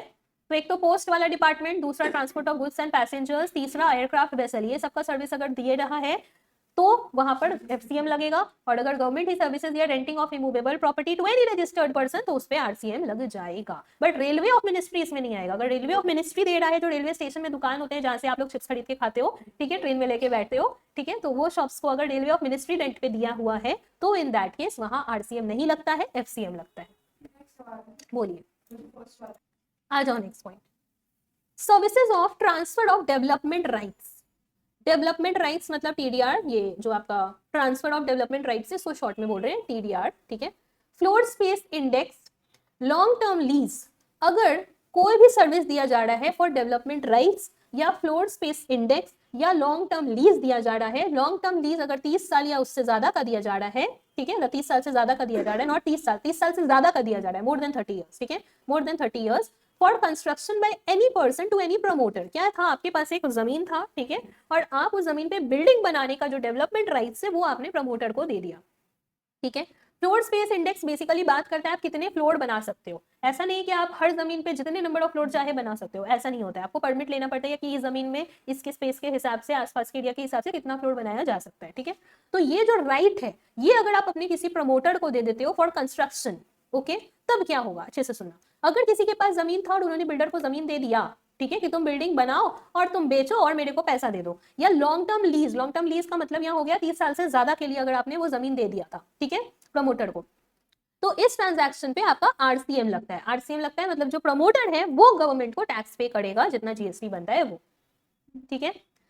अब याद करना, अगर हम लोग फ्लैट्स बनने के पहले, यानी प्रमोटर फ्लैट्स बनने के पहले ही अगर सेल कर दे रहा था वो बिल्डिंग, तो क्या हो रहा था, लास्ट क्लास में पढ़े ना सप्लाई चैप्टर में, अगर सेल करने से पहले ही अगर वो बिल्डिंग बनने से पहले ही अगर वो सेल कर दे रहा था, फ्लैट्स बनने से पहले ही सेल हो जा रहा था, तब वो कंस्ट्रक्शन सर्विसेज कहलाता था, करेक्ट, ओके। तो अगर आप फ्लैट्स बनने से पहले ही सेल कर देते हो तो वो सेल ऑफ बिल्डिंग में आता है, राइट, और टैक्सेबल होता है, पढ़े हम लोग ऑलरेडी सप्लाई चैप्टर में, वो कंस्ट्रक्शन सर्विस कहलाता है, टैक्सेबल होता है, करेक्ट। तो इस केस में जिस जमीन पे फ्लैट्स बना है उस जमीन पे टैक्स नहीं लगेगा। क्यों नहीं लगेगा, क्योंकि ऑलरेडी तो आपने टैक्स पे कर दिया है ना, तो गवर्नमेंट बोल रहा है कि भाई तुम एक बार तो टैक्स पे कर दिए हो, तो इसीलिए अब उस पे टैक्स हम नहीं लेंगे, एग्जेम्प्ट हो जाएगा। लेकिन अगर फ्लैट सीसी यानी कंप्लीशन सर्टिफिकेट, पढ़ा था ना लास्ट डे, कंप्लीशन सर्टिफिकेट आने के बाद बिका है तो जमीन के ऊपर टैक्स लगेगा एंड वो आरसीएम में टैक्सेबल होगा। क्योंकि सीसी आने के बाद फ्लैट्स बेचते हो तो उसके लिए हम लोग क्या पढ़े थे, वो एग्जेम्प्ट होता है वहां पर, तो यहाँ आरसीएम में टैक्स लगेगा। समझ आ गया, क्लियर है, ओके। चलो नेक्स्ट पॉइंट पे आ जाओ। अगर कोई डायरेक्टर ने सर्विस दिया है, कंपनी का डायरेक्टर है, वो किसी कंपनी या फिर बॉडी कॉर्पोरेट को, अगर जो बॉडी कॉर्पोरेट टैक्सेबल टेरिटरी में लोकेटेड है उसको अगर सर्विसेज दिया है, तो यहाँ आरसीएम लग जाता है। यानी जो कंपनी है वो टैक्स पे करेगी, नॉट द डायरेक्टर, क्लियर है। तो डायरेक्टर जो भी सर्विसेज देता है किसी कंपनी को और पैसा रिसीव करता है, ठीक है, तो यहाँ पर जीएसटी एप्लीकेबल होता है और ये सप्लाई है, जीएसटी लगता है, पर ये आरसीएम में टैक्सेबल होगा, फाइन। हैश देकर एक बात लिखा है, बहुत इंपॉर्टेंट बात है, अच्छे से समझना। अगर डायरेक्टर अपने डायरेक्टर के कैपेसिटी में सर्विस नहीं देकर कुछ और सर्विस दिया, जैसे कि उसका घर खाली था और वो कंपनी को रेंट पे दे दिया, तब उसको हम लोग डायरेक्टर का सर्विस दिया ये नहीं बोलेंगे, तब हम लोग उसको रेंटल सर्विस बोलेंगे कि वो रेंटल सर्विस दिया, हाँ, तो वो डायरेक्टर के सर्विस में नहीं आता है और उस पर फिर एफसीएम लगेगा, फॉरवर्ड चार्ज मैकेनिज्म लगेगा, आरसीएम नहीं लगेगा, क्लियर है। एनी प्रॉब्लम, बोलो बोलो। नेक्स्ट देखो, अगर इंश्योरेंस एजेंट सर्विसेज दे रहा है इंश्योरेंस कंपनी को, कौन दे रहा है, इंश्योरेंस एजेंट दे रहा है, किसको दे रहा है, इंश्योरेंस कंपनी को दे रहा है। एजेंट होता है ना, एलआईसी, आप लोगों को कोई पूछा है अभी तक एलआईसी ले लो है कि नहीं, कोई एजेंट कांटेक्ट नहीं किया, किया है उसको, किया, अच्छा आपको भी की है ना, हाँ वो तो बैंक्स, राइट। तो इंश्योरेंस एजेंट जो है वो बेसिकली इंश्योरेंस कंपनी को सर्विसेज दे रहा है एज एन एजेंट, राइट? तो उस केस में आरसीएम एप्लीकेबल होता है, ठीक है। उसके बाद देखो रिकवरी एजेंट अगर सर्विसेज दिए हैं किसी बैंकिंग कंपनी को या एनबीएफसी को या फाइनेंशियल इंस्टीट्यूशन को लोकेटेड इन टैक्सेबल टेरिटरी, तो उसमें भी आरसीएम एप्लीकेबल होता है ना। Who is recovery agent? जैसे बैंक आपको लोन दे दी, ठीक है, और आप निकले बहुत ही बदमाश, आप लोन का रिपेमेंट नहीं कर रहे हो, ठीक है, तो आपको बैंक फोन कर करके परेशान, आप इग्नोर कर रहे हो, रिपेमेंट भी नहीं कर रहे हो, बात भी नहीं कर रहे हो, तो बैंक आपके पीछे लगा देगा रिकवरी एजेंट को। ये रिकवरी एजेंट आपसे पैसा वसूलेंगे, अब कैसे वसूल सकते हैं वो लोग जाने, ठीक है, आपसे पैसा वसूलेंगे। तो ये जो एजेंट लोग हैं ये लोग तो सर्विस दिए ना बैंक को, जो काम किए, तो उस पे आरसीएम एप्लीकेबल होता है। क्लियर है? कौन भाग गया? ओ अच्छा, हाँ, देखो आया नहीं तो एग्जाम में पता है क्या करेगा आपको कंफ्यूज करने के लिए या रॉन्ग आंसर आपसे दिलवाने के लिए, सब कुछ क्वेश्चन में एज इट इज लिखेगा, रिकवरी एजेंट भी रहेगा, बैंक भी रहेगा, इंटरचेंज कर देगा, कुछ हेरा फेरी कर देगा, ठीक है, नाम का हेरा फेरी कर देगा। या जैसे आप अभी खुद कंफ्यूज हुए थे ना कि एनबीएफसी ये बैंक सर्विसेज जो दे रहा है कस्टमर को, ठीक है, कस्टमर को इंक्लूड कर लेगा, ताकि आप मिक्स ऑफ चीजों में आंसर गलत कर दो। ऑलवेज रिमेंबर आरसीएम के बारे में आपको सोचते समय सबसे पहले देखना है कि who is the supplier. Supplier कौन है, बायर कौन है, खाली ये आइडेंटिफाई करो कि कौन किसको सर्विस दे रहा है। Who is the supplier, who is the buyer. Buyer identify हो गया, उस बायर को ही आरसीएम पे टैक्स पे करना है, बिकॉज आरसीएम पे टैक्स हमेशा बायर पे करता है, एफसीएम में सप्लायर पे करता है। क्लियर? ओके, चलो आगे। अगर कोई डायरेक्ट सेलिंग एजेंट है, डायरेक्ट सेलिंग एजेंट है कोई इंडिविजुअल, ठीक है, और वो सर्विसेज दिया टू एनी बैंकिंग कंपनी या फिर NBFC located in taxable territory, तो वहां पर भी आरसीएम एप्लीकेबल हो जाता है। डायरेक्ट सेलिंग एजेंट बेसिकली कौन होते हैं पता है? जो आपका माल को किसी और को सप्लाई करते हैं, डायरेक्टली आपसे लिए और माल सप्लाई किए, ठीक है, तो वो डायरेक्ट सेलिंग एजेंट अगर इंडिविजुअल है और वो किसी बैंकिंग कंपनी या एनबीएफसी को कोई भी सर्विस दे रहा है तो आरसीएम एप्लीकेबल हो जाएगा, यानी बैंक को ही आपका जीएसटी पे करना पड़ेगा, फाइन। लेकिन अगर यही direct selling agent is a partnership firm या कुछ भी दूसरा है अपार्ट फ्रॉम इंडिविजुअल, तो वहां एफसीएम एप्लीकेबल हो जाएगा। यस, ठीक है, पार्टनरशिप फर्म या कुछ भी हो अपार्ट फ्रॉम इंडिविजुअल, तो वहां पर आपका आरसीएम ये एफसीएम लग जाएगा। क्लियर है? ओके, नेक्स्ट पॉइंट, अगर कोई बिजनेस फैसिलिटेटर सर्विस दिया है किसी बैंकिंग कंपनी को, तो वहां पर भी आरसीएम लगेगा। बिजनेस फैसिलिटेटर कौन होते हैं? ये भी एक टाइप के ऐसे लोग होते हैं, बिजनेस फैसिलिटेटर और बिजनेस कॉरेस्पॉन्डेंट, ठीक है, ये दोनों वर्ड यूज होता है। जैसे कि कोई बैंक है वो अगर रूरल एरिया में है, रूरल एरिया में नहीं है या रूरल एरिया में अपना काम करना चाहता है, तो वो बिजनेस फैसिलिटेटर्स या बिजनेस कॉरेस्पॉन्डेंट्स को रखता है, जो जाके रूरल एरियाज में बैंक का वो काम करके दे, ठीक है। तो ये लोग जो सर्विसेज बैंकिंग कंपनी को देते हैं उस पर भी आरसीएम एप्लीकेबल होता है, दोनों ही केस में, ठीक है। तो बिजनेस कॉरेस्पॉन्डेंट और बिजनेस फैसिलिटेटर कौन है? जो बैंक के बिहाफ में उस पर्टिकुलर रीजन में जाके काम करते हैं जहां बैंक नहीं जा पा रहा है। It can be rural area, it can be urban area also, just समझो बैंक नहीं जा पा रहा है जहां। ओके, अगर ये बिजनेस फैसिलिटेटर या कॉरेस्पॉन्डेंट सर्विसेज दिया related to rural branches of banking company, तो वो एग्जेम्प्ट है। अच्छे से समझो, ये बिजनेस फैसिलिटेटर या कॉरेस्पॉन्डेंट सर्विसेज दिया है बैंक को तो आरसीएम लगेगा। But if they are giving services related to rural branch देखो क्या है ना, गांव में जाके कोई काम करना नहीं चाहता है, ठीक है, गांव में जाके कोई बैंक काम करना नहीं चाहता है, तो इसीलिए गवर्नमेंट ये दे रखी है कि अगर बिजनेस फैसिलिटेटर या कॉरेस्पॉन्डेंट बैंक को सर्विसेज ये related to rural branch of that banking company, तब वो सर्विसेज एग्जेम्प्ट है, उस पर कोई भी आरसीएम या एफसीएम एप्लीकेबल नहीं होगा, जीएसटी नहीं लगेगा, ताकि लोग जाके रूरल सर्विसेज में काम करें। क्लियर है? बैंक्स के लिए ये कोई मतलब बैंक्स, ठीक है, क्लियर हुआ? आगे, आरबीआई एक ओवरसीइंग कमिटी बनाता है और उसमें मेंबर्स काम करते हैं, तो जो मेंबर्स इस ओवरसीइंग कमिटी में काम करेंगे उनको पैसा मिलेगा आरबीआई से, है? ओवरसीइंग आरबीआई जो है वो ओवरसीइंग कमिटी बनाता है, उसमें कुछ मेंबर्स होते हैं जो काम करते हैं, ठीक है। अब मेंबर्स फ्री में काम करेंगे क्या? नहीं, पैसा लेके काम करेंगे। तो जो मेंबर्स काम करते हैं उनको जो पैसा मिलता है वो मेंबर्स ने सर्विस प्रोवाइड किया, इसीलिए तो उनको पैसा मिला, राइट। इस केस में आरसीएम लगता है, यानी कि आरबीआई को जीएसटी पे करना रहता है। समझ आया? कोई दिक्कत? Okay, next, security lending services, यानी कि यहाँ पर कौन सा सिक्योरिटी है? यहाँ पर जो सिक्योरिटी गार्ड होते हैं ना, ठीक है, वो उसका बात नहीं कर रहा है, यहाँ पे जो सिक्योरिटीज प्रोवाइडर होते हैं, ये शेयर्स वगैरह का जो सिक्योरिटी है उसका बात हो रहा है। तो जो सिक्योरिटी लेंडिंग सर्विसेज, अगर कोई भी सिक्योरिटी बोरोवर को सर्विस देता है तो उस पर आरसीएम लगता है। हम लोग सप्लाई चैप्टर में पढ़े थे ना सिक्योरिटी लेंडिंग सर्विसेज के बारे में, सिक्योरिटी लेंडिंग सर्विसेज जो लोग प्रोवाइड करते हैं, जो वो पर्टिकुलर कंपनीज, वो लोग अगर कोई भी सर्विस सिक्योरिटी प्रोवाइडर को दे रहे हैं तो वहां आरसीएम एप्लीकेबल होता है, ठीक है। वहां पे कौन किसको सर्विस दे रहा है, सिक्योरिटी लेंडिंग सर्विसेज जो है वो सर्विस दे रहा है, सप्लायर है, रेसिपिएंट बोरोवर है, तो वहां आरसीएम लगेगा, बोरोवर जो होगा वो जीएसटी पे करेगा। समझ आ गया। नेक्स्ट, अगर सिक्योरिटी का सर्विसेज दे रहा है, यानी यहां जो सिक्योरिटी का बात हो रहा है ये गार्ड का बात हो रहा है, सिक्योरिटी गार्ड, ठीक है। तो जो सिक्योरिटी गार्ड का सर्विसेज दे रहा है, कौन दे रहा है, अच्छे से इसको याद रखना, यहां पर होती है गलती, by person other than body corporate, यानी सिक्योरिटी गार्ड का सर्विसेज कोई ऐसा जन दे रहा है who is other than body corporate, और किसको दे रहा है, टू एनी रजिस्टर्ड पर्सन, तो यहां आरसीएम लग जाएगा, ठीक है। बट अगर अगर security services composition taxable person ने लिया तो क्या होगा पता है, आरसीएम नहीं लगेगा वहां पे, अच्छे से समझना। सिक्योरिटी गार्ड का सर्विसेज कौन प्रोवाइड कर रहा है, anyone other than body corporate, to whom, to any registered person, तो वहां आरसीएम लगता है, ठीक है। आरसीएम नहीं लगेगा कब, जब ये security services composition taxable person ने लिया बायर है। कॉम्पोजिशन टैक्सेबल पर्सन कौन होता है, जो कम टैक्स में टैक्स पे करता है, कम रेट ऑफ टैक्स पे करता है, इनको छूट दी हुई है, इसके बारे में हम आपको डिटेल में आगे बताएंगे, ठीक है। इन लोग को छूट दिया हुआ है बाय गवर्नमेंट कि तुम कम टैक्स पे करो, ठीक है। जहां लोग बाकी लोग 10% पे करेंगे वहां तुम 2% पे करो, ठीक है, ऐसा समझो, हम आगे डिटेल में बताएंगे। तो कॉम्पोजिशन टैक्सेबल पर्सन ने अगर कोई सर्विसेज लिया है तो ये रजिस्टर्ड पर्सन होते हैं, इस केस में एफसीएम लगता है, आरसीएम नहीं लगता है। क्लियर हुआ, बोलो, ठीक है। तो समझ आ गया, अगर सिक्योरिटी का services other than body corporate दे रहा है किसको, रजिस्टर्ड पर्सन को, तो आरसीएम, आरसीएम मतलब रजिस्टर्ड पर्सन यहाँ पर टैक्स पे कर रहा है टू गवर्नमेंट, करेक्ट। अब हम बोल रहे हैं यही रजिस्टर्ड पर्सन अगर कॉम्पोजिशन टैक्सेबल पर्सन वाले लोग हैं तो अब यही सेम ट्रांजैक्शन एफसीएम में कन्वर्ट हो जाएगा, यानी कि इस पे आरसीएम नहीं एफसीएम लगेगा।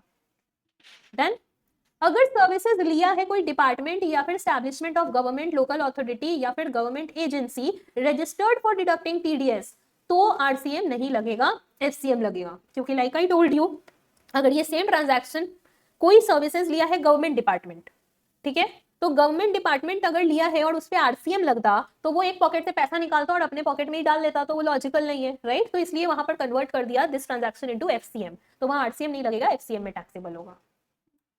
समझ में आया, डन, ओके। नेक्स्ट आ जाओ, अगर कोई म्यूजिक कंपोजर है, फोटोग्राफर है, आर्टिस्ट है, ऑथर है, अगर ये लोग ने अपना कॉपीराइट ट्रांसफर किया है to any music company, producer, publisher located in taxable territory, तो वहां भी आरसीएम लग जाएगा। लेकिन सिर्फ ऑथर को, देखो बाकी लोग को नहीं, आर्टिस्ट को नहीं, फोटोग्राफर को नहीं, कंपोजर को नहीं, म्यूजिक कंपोजर को नहीं, सिर्फ ऑथर को ये ऑप्शन दिया गया है कि अगर ऑथर चाहे तो वो एफसीएम में भी टैक्स पे कर सकता है, बट कुछ कंडीशंस फुलफिल होंगे तभी ये ऑप्शन इनके पास है, ठीक है। क्या कंडीशन है, पहला, एक तो जीएसटी में रजिस्टर्ड होना पड़ेगा, तभी तो एफसीएम में पे कर पाएगा ना, रजिस्टर्ड होना पड़ेगा, और साथ ही साथ एक डिक्लेरेशन लिख के देना पड़ेगा कि मैंने एफसीएम ऑप्ट किया है, बाय डिफॉल्ट आरसीएम लगेगा, तो इसको डिक्लेरेशन देना पड़ेगा कि सुनो सुनो सुनो मैंने एफसीएम ऑप्ट किया है। दूसरा, जिस दिन से वो एफसीएम ऑप्ट किया है उसके 1 साल तक वो इस ऑप्शन को ऑप्ट आउट नहीं कर सकता, मतलब जिस भी साल में वो एफसीएम ऑप्ट किया है वो पूरा साल एफसीएम में ही टैक्सेबल होगा, ये नहीं कि अभी एफसीएम बोल रहा है, अगला ट्रांजैक्शन में आरसीएम बोल रहा है, फिर अगला ट्रांजैक्शन में एफसीएम बोल रहा है, कॉमेडी नहीं कर सकते, ठीक है। नेक्स्ट, जब वो इनवॉइस इशू करेगा तो उसमें भी डिक्लेरेशन देगा कि एफसीएम मैंने ऑप्ट किया है, ताकि जो पब्लिशर है कहीं वो आरसीएम में टैक्स ना पे कर दे। बाय डिफॉल्ट आरसीएम लगता है तो पब्लिशर तो यही समझेगा ना, जब तक डिक्लेरेशन नहीं मिला कि आरसीएम में टैक्स पे करना है, तो इसीलिए जो ऑथर है भाई तुम इनवॉइस में भी साफ साफ लिख दो, ताकि जो पब्लिशर है उसको पता रहे कि ये बंदा एफसीएम में टैक्स पे कर रहा है, यानी वो खुद टैक्स पे कर दे रहा है तो मुझे टैक्स नहीं पे करना है, क्लियर है। वरना गवर्नमेंट का मौजा होगा, मजा, गवर्नमेंट को 2-2 दिन से टैक्स मिल जाएगा एक ही ट्रांजैक्शन पे, नहीं। बोलो, यहाँ तक समझ आ गया, क्लियर है, कोई दिक्कत। लास्ट क्लास में हम लोग रेजिडेंशियल ड्वेलिंग के बारे में कुछ पढ़े थे, याद है क्या, सप्लाई चैप्टर में हमने रेजिडेंशियल ड्वेलिंग के बारे में कुछ पढ़ा था, याद है, भूल गए, हाँ कुछ पढ़ा था, याद है। देखो रेसिडेंशियल ड्वेलिंग, अगर हम लोगों ने सप्लाई में पढ़ा था कि अगर रेसिडेंशियल ड्वेलिंग कोई रेसिडेंट पर्सन को प्रोवाइड किया गया है और वो पर्सन अनरजिस्टर्ड है और रहने के लिए, रेसिडेंस के लिए प्रोवाइड किया गया है, तो वो एग्जाम था, राइट। तो उससे रिलेटेड यहाँ पॉइंट है कि अगर रेसिडेंशियल ड्वेलिंग है और वो रेंट करने का सर्विस दिया गया है, यानी उसको रेंट पे दिया गया है किसी रजिस्टर्ड पर्सन को, ठीक है। अब वो रजिस्टर्ड पर्सन के ऊपर है कि वो उस जगह को चाहे रेसिडेंशियल पर्पस के लिए यूज करे या कॉमर्शियल पर्पस के लिए यूज करे, कैसे भी यूज करे, ठीक है। तो उस केस में आरसीएम लग जाएगा क्योंकि यहाँ रजिस्टर्ड पर्सन को दिया गया है। समझ आया? कोई दिक्कत? अगर यही रेसिडेंशियल ड्वेलिंग रेसिडेंशियल पर्पस के लिए अनरजिस्टर्ड पर्सन को दिया गया था तो उस पर तो टैक्स नहीं लगता। अभी जैसे आपको बताया सप्लाई चैप्टर में पढ़े थे कि वो एग्जेम्प्ट है। फाइन। नेक्स्ट, अगर ये रेसिडेंशियल ड्वेलिंग किसी रजिस्टर्ड पर्सन को रेसिडेंस के लिए दिए, अच्छे से सुनना, और वो रजिस्टर्ड पर्सन प्रोप्राइटर है और वो पर्सनल कैपेसिटी के लिए लिया है तो भी वो एग्जेम्प्ट है। Very important point, maximum doubts आते हैं इस पॉइंट से रिलेटेड। अगर रेसिडेंशियल ड्वेलिंग किसी रजिस्टर्ड पर्सन को रेसिडेंस के लिए दिए तो अभी ऊपर में हम लोग पढ़े थे कि वहां आरसीएम लगता है, करेक्ट। पर अब हम बोल रहे हैं कि वो रजिस्टर्ड पर्सन अगर प्रोप्राइटर है और वो पर्सनल कैपेसिटी में लिया है खुद रहने के लिए, ठीक है, मेरी मम्मी सोल प्रोप्राइटर है और वो खुद रहने के लिए ली है, तो इन दैट केस एग्जेम्प्ट माना जाएगा इस ट्रांजैक्शन को, इस पे आरसीएम वगैरह नहीं लगेगा। क्लियर है? कोई दिक्कत? ओके। और नेक्स्ट, अगर immovable property other than residential dwelling है और इसको रेंट पे दिए हो, ठीक है, और आप कौन हो पता है? जो दिए हो आप अनरजिस्टर्ड पर्सन हो और आप जिसको दिए हो ना वो रजिस्टर्ड पर्सन है, तो भी आरसीएम लगेगा। क्या हो रहा है यहाँ पर? इमूवेबल प्रॉपर्टी दिए हो आप अदर देन रेसिडेंशियल ड्वेलिंग, यानी कि कॉमर्शियल के लिए दिए हो, रेंट पे दिए हो, आप अनरजिस्टर्ड हो और रजिस्टर्ड पर्सन को दिए हो, तो कॉमन सा बात हम लोग जो शुरू से पढ़ रहे हैं, रजिस्टर्ड पर्सन को दिए हो ना, तो भाई रजिस्टर्ड पर्सन तू बायर है, तू ही आरसीएम के अंदर टैक्स पे कर, क्योंकि हम तो अनरजिस्टर्ड है, गवर्नमेंट मुझे तो पकड़ ही नहीं पाएगा। क्लियर है?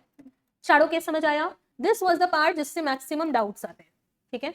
क्लियर हुआ? इसीलिए इस पॉइंट को तोड़ तोड़ के आपको नोट्स में दिया हुआ है। Fine, okay. अगर ये आपको क्लियर है तो आ जाओ नेक्स्ट पॉइंट में। अगर कोई मोटर व्हीकल रेंट पे लिया है ना, मोटर व्हीकल क्या होता है पता है? जो पैसेंजर को कैरी करने के लिए है वो वाला मोटर व्हीकल का बात कर रहे हैं, गुड्स वाला मोटर व्हीकल का नहीं, ठीक है। जो पैसेंजर को कैरी करते हैं हम लोग उसका बात कर रहे हैं। प्लस और जो लिखा हुआ है ना उसको प्लस कर दो, जहां और लिखा हुआ है उसको प्लस कर दो। प्लस इसमें फ्यूल कॉस्ट इंक्लूडेड है कंसीडरेशन में। क्या होता है ना, अभी रिसेंटली हम गए थे वृंदावन, जानते ही हो आप लोग, है ना, तो वहां हमने रेंट पे गाड़ी लिया था घूमने के लिए, राइट। तो जो मोटर व्हीकल मोटर लगा हुआ है ना गाड़ी में, तो वो व्हीकल को जो हम लोग रेंट पे लिए थे, और वो मोटर व्हीकल किस लिए था? To carry us passengers, right. तो उस पे जो हमने कंसिडरेशन पे किया ना पर डे, उसका कितना पे किए थे? मान लो 6,500 पे किए थे, ठीक है। तो जितना कंसिडरेशन पे किए थे इसमें फ्यूल कॉस्ट इंक्लूडेड था, यानी कि पैसा जो फ्यूल का लगेगा वो हम अलग से नहीं देंगे, वो मेरे कंसिडरेशन में इंक्लूडेड है, ठीक है।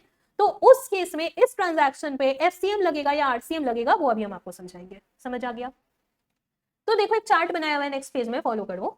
सर्विसेज अगर प्रोवाइड कर रहा है कोई बॉडी कॉर्पोरेट, यानी जिसने गाड़ी मुझे दिया वो बंदा एक बॉडी कॉर्पोरेट है, तो इस ट्रांजैक्शन में एफसीएम लगेगा, बात खत्म, ठीक है।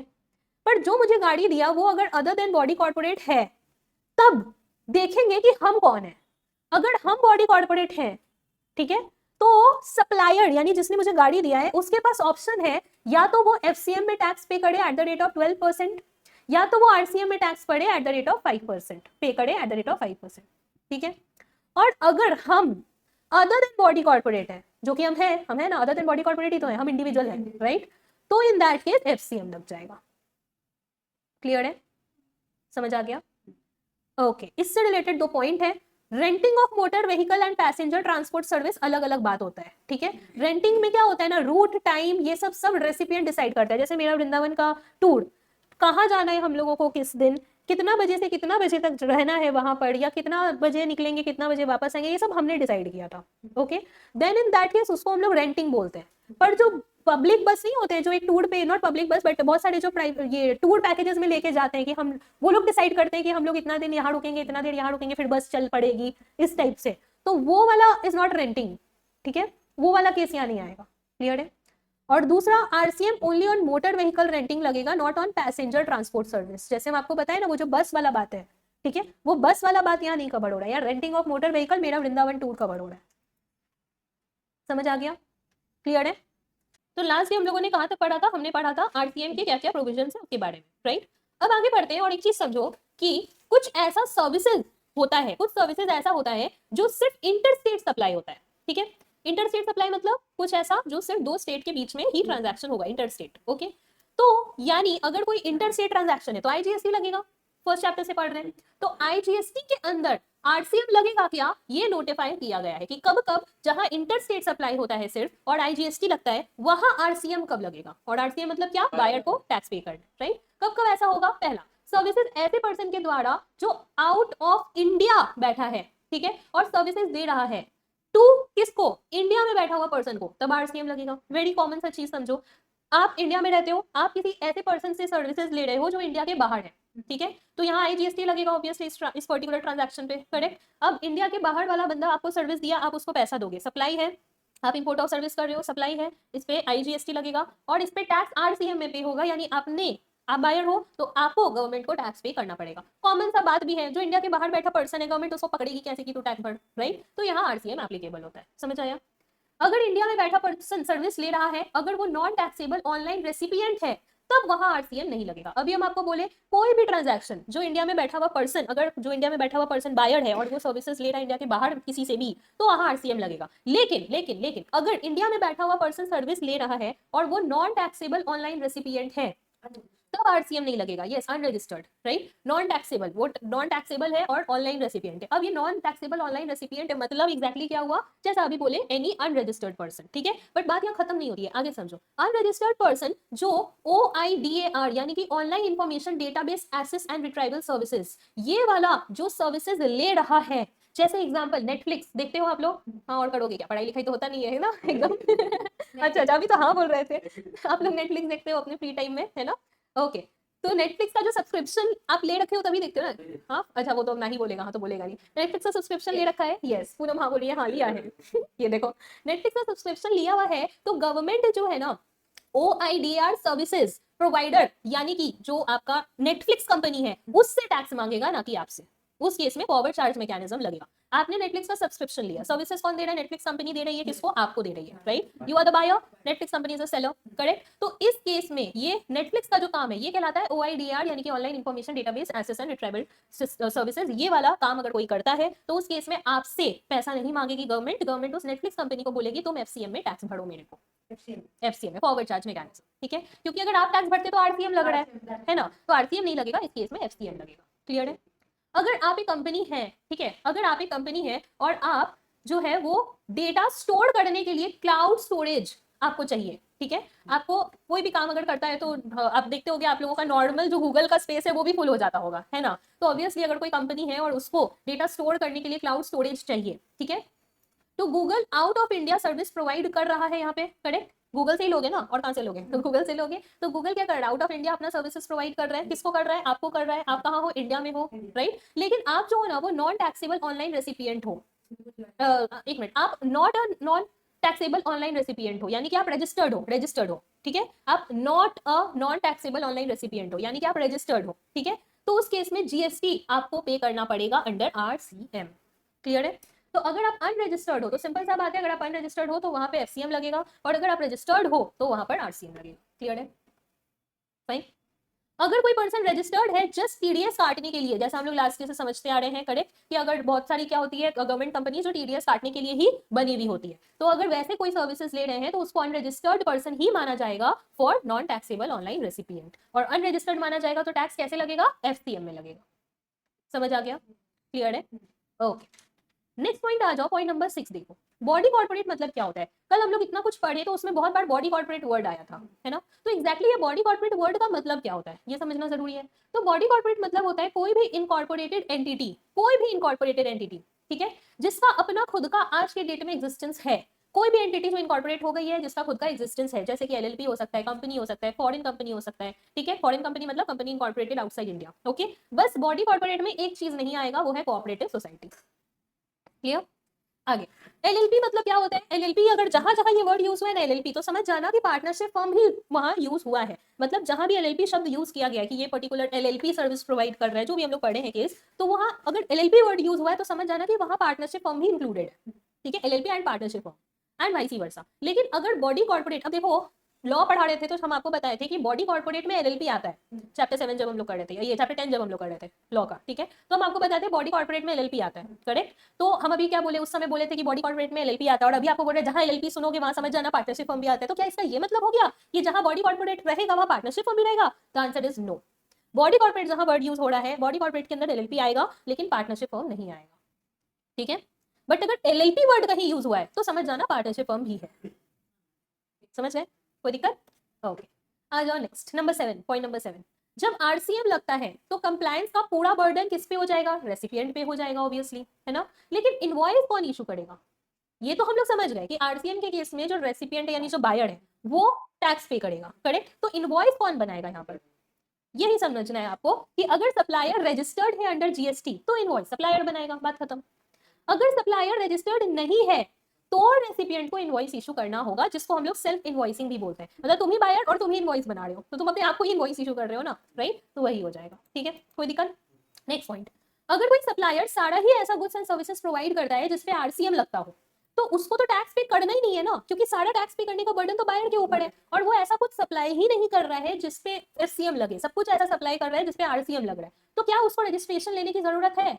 वो कुछ रजिस्ट्रेशन लेके कोई फायदा है उसका? नहीं। तो बेकार का रजिस्ट्रेशन लेगा क्यों? तो उसके लिए रजिस्ट्रेशन लेने का जरूरत नहीं है अंडर GST। जैसे कल हम आपको बता रहे थे ना, मेरा फ्रेंड लॉयर है और लॉयर की सर्विसेज पे या तो RCM लगता है या फिर एग्जेम्प्ट होता है, तो बेचारा बिना मतलब का GST लेके उसका फाइलिंग का झमेला क्यों ले, राइट। कोई मतलब नहीं है, तो उसको लेने की जरूरत नहीं है।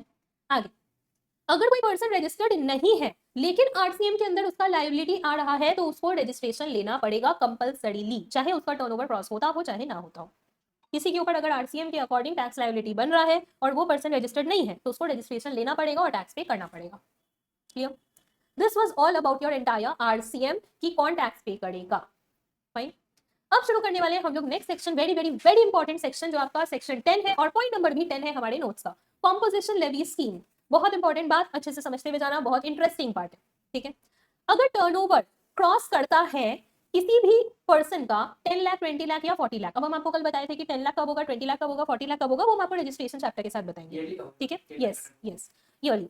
तो वो कब होगा वो हम आपको रजिस्ट्रेशन चैप्टर के साथ बताएंगे, ठीक है। बट ये पर्टिकुलर टर्नओवर्स जिसके ऊपर भी 10 लाख लगता है या जिसके ऊपर भी 20 लाख लगता है या जिसके ऊपर भी 40 लाख लगता है, ये टर्नओवर अगर क्रॉस कर गया है तो उसको रजिस्ट्रेशन करवाना पड़ता है, ठीक है। कंपल्सरी है, रजिस्ट्रेशन करवाना पड़ेगा। फाइन।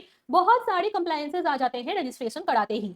जैसे ही आप रजिस्ट्रेशन कराओगे अपना GST के अंदर, बहुत सारे कंप्लायंसेस आ जाएंगे। कंप्लायंसेस मतलब क्या हुआ? रिटर्न्स भरना है, मंथली भरना है, कौन सा क्या करना है, टैक्स इनवॉइस बनाना है, तो ये बहुत सारे कंप्लायंसेस आ जाते हैं। इसलिए ये स्कीम लाया गया कॉम्पोजिशन स्कीम का, ठीक है, जिसमें टैक्स कंप्लायंस का जो बर्डन है ना वो कम कर दिया गया है फॉर छोटे छोटे टैक्स पेयर्स, ठीक है।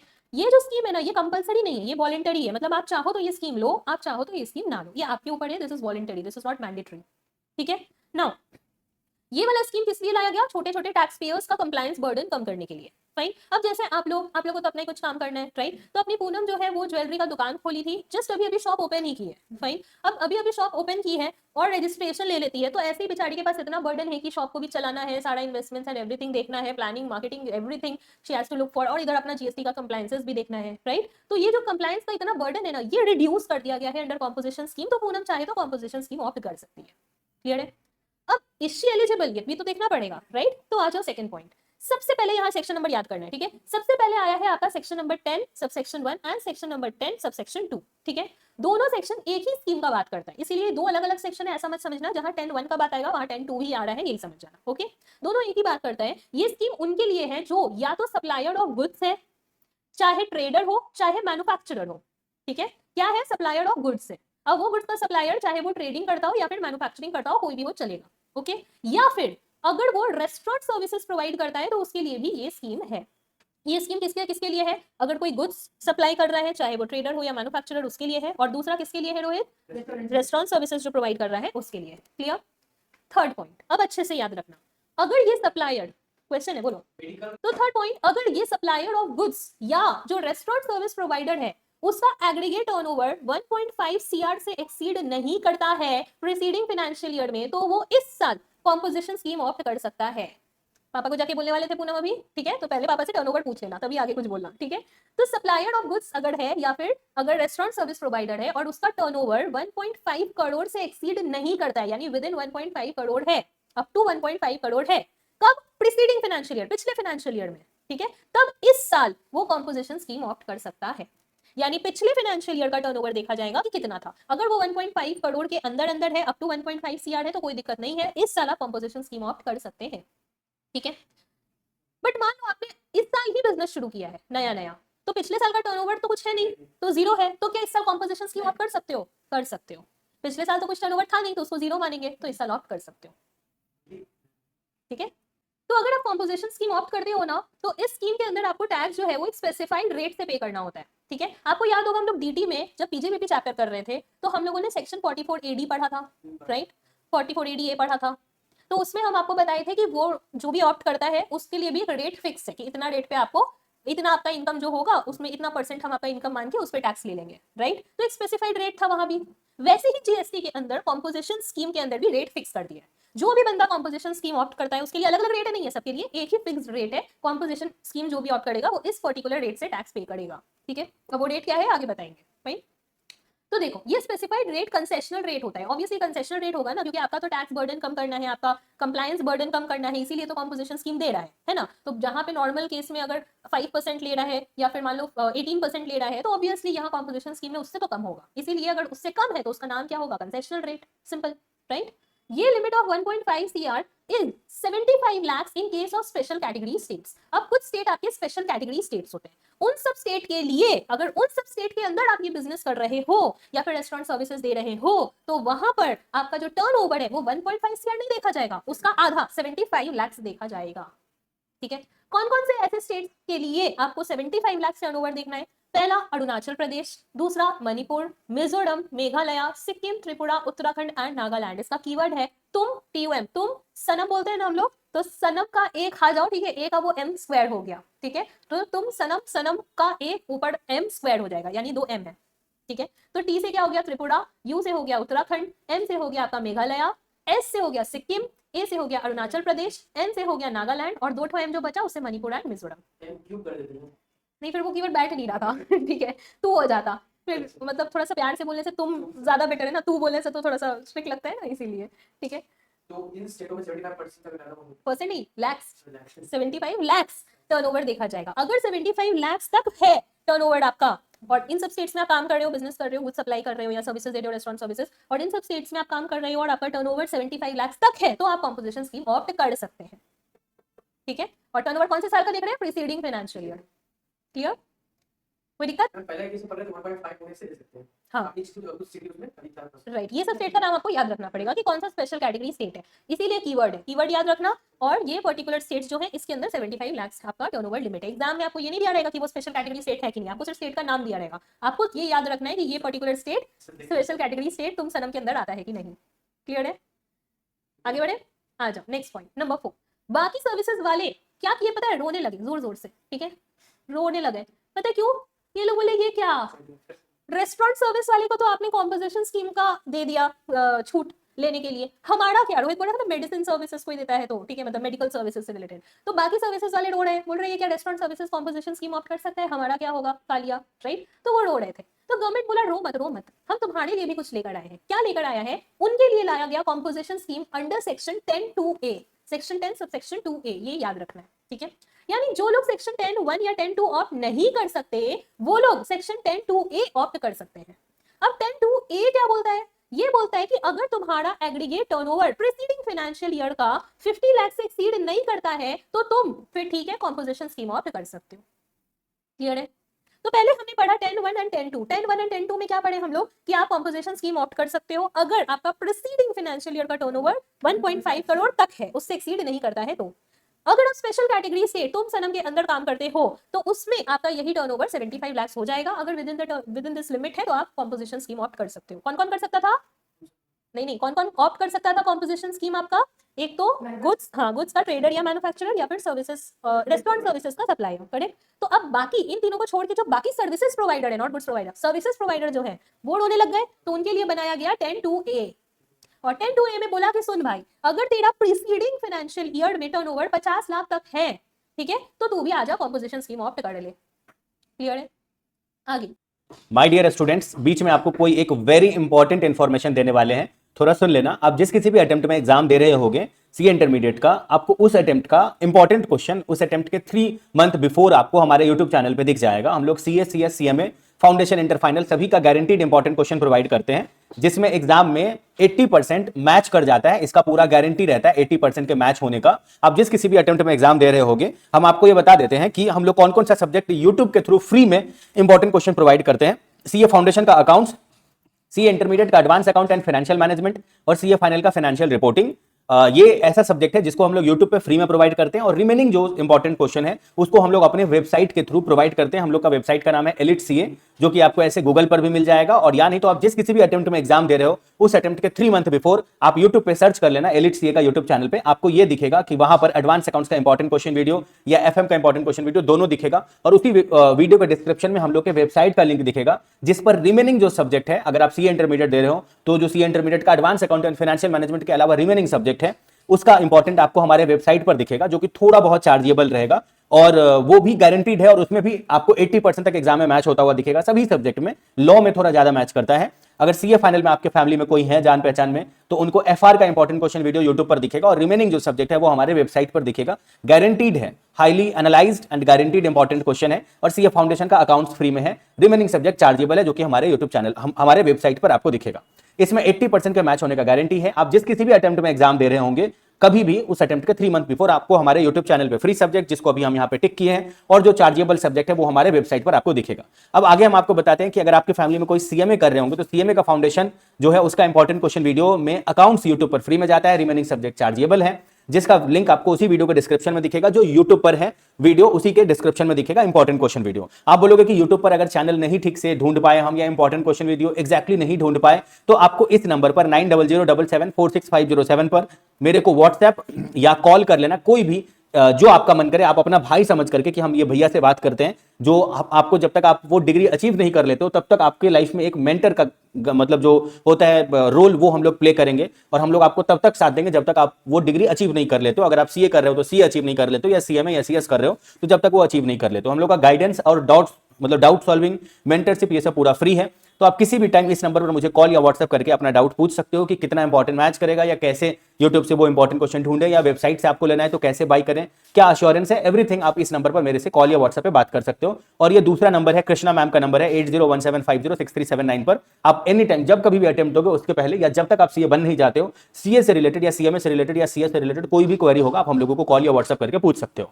जो सीएमए इंटर का इंपॉर्टेंट क्वेश्चन है उसमें फाइनेंशियल अकाउंटिंग और कॉर्पोरेट अकाउंटिंग ये दोनों फ्री है यूट्यूब चैनल पर। रिमेनिंग सब्जेक्ट चार्जेबल है, जो आपको हमारे वेबसाइट से बाई करना है। हम लोग के वेबसाइट का नाम आपको पता ही है, एलिट सीए है। ओके, ये हम लोग के चैनल का नाम है। और ये जो सीएमए फाइनल है, सीएमए फाइनल का एसएफएम और सीएफआर ये 2 सब्जेक्ट फ्री में देते हैं, और रिमेनिंग सब्जेक्ट चार्जेबल है। आपके फैमिली में अगर कोई सीएमए कर रहे होंगे तो आप उनको इंपॉर्टेंट क्वेश्चन फॉर सीएमए के लिए रेकमेंड करना, जो कि गारंटीड है एग्जाम में इतना मैच करेगा कि वो पूरा खुशी से आपको भी 1000 बार थैंक यू बोलेंगे, और हम लोगों को भी 1000 बार थैंक यू बोलेंगे, बिकॉज उनका करियर ही पूरा बदल जाएगा। वो अगले स्टेप में चले जाएंगे। अगर वो अटके होंगे सीए इंटर में तो फाइनल में चले जाएंगे, और फाइनल में होंगे तो वो मतलब जो सीएमए है वो बन जाएंगे। उसके बाद उनका सक्सेसफुल करियर शुरू हो जाएगा।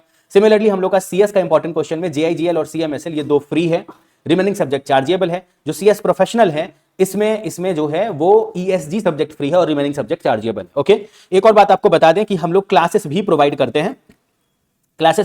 हैं। सीएस एग्जीक्यूटिव और प्रोफेशनल का तो हम आपको बता दिए। जो रिमेनिंग सब्जेक्ट है वो भी आपको वेबसाइट पर मिलेगा, वो भी गारंटीड है एग्जाम के एंगल से। ओके, कोई डाउट होगा तो इस नंबर पर कॉल या व्हाट्सएप करके आप पूछ सकते हो। जो क्लासेस के बारे में आपको बता रहे थे, हम लोग CA, CS, CMA, foundation, inter final सभी का क्लासेस प्रोवाइड करते हैं।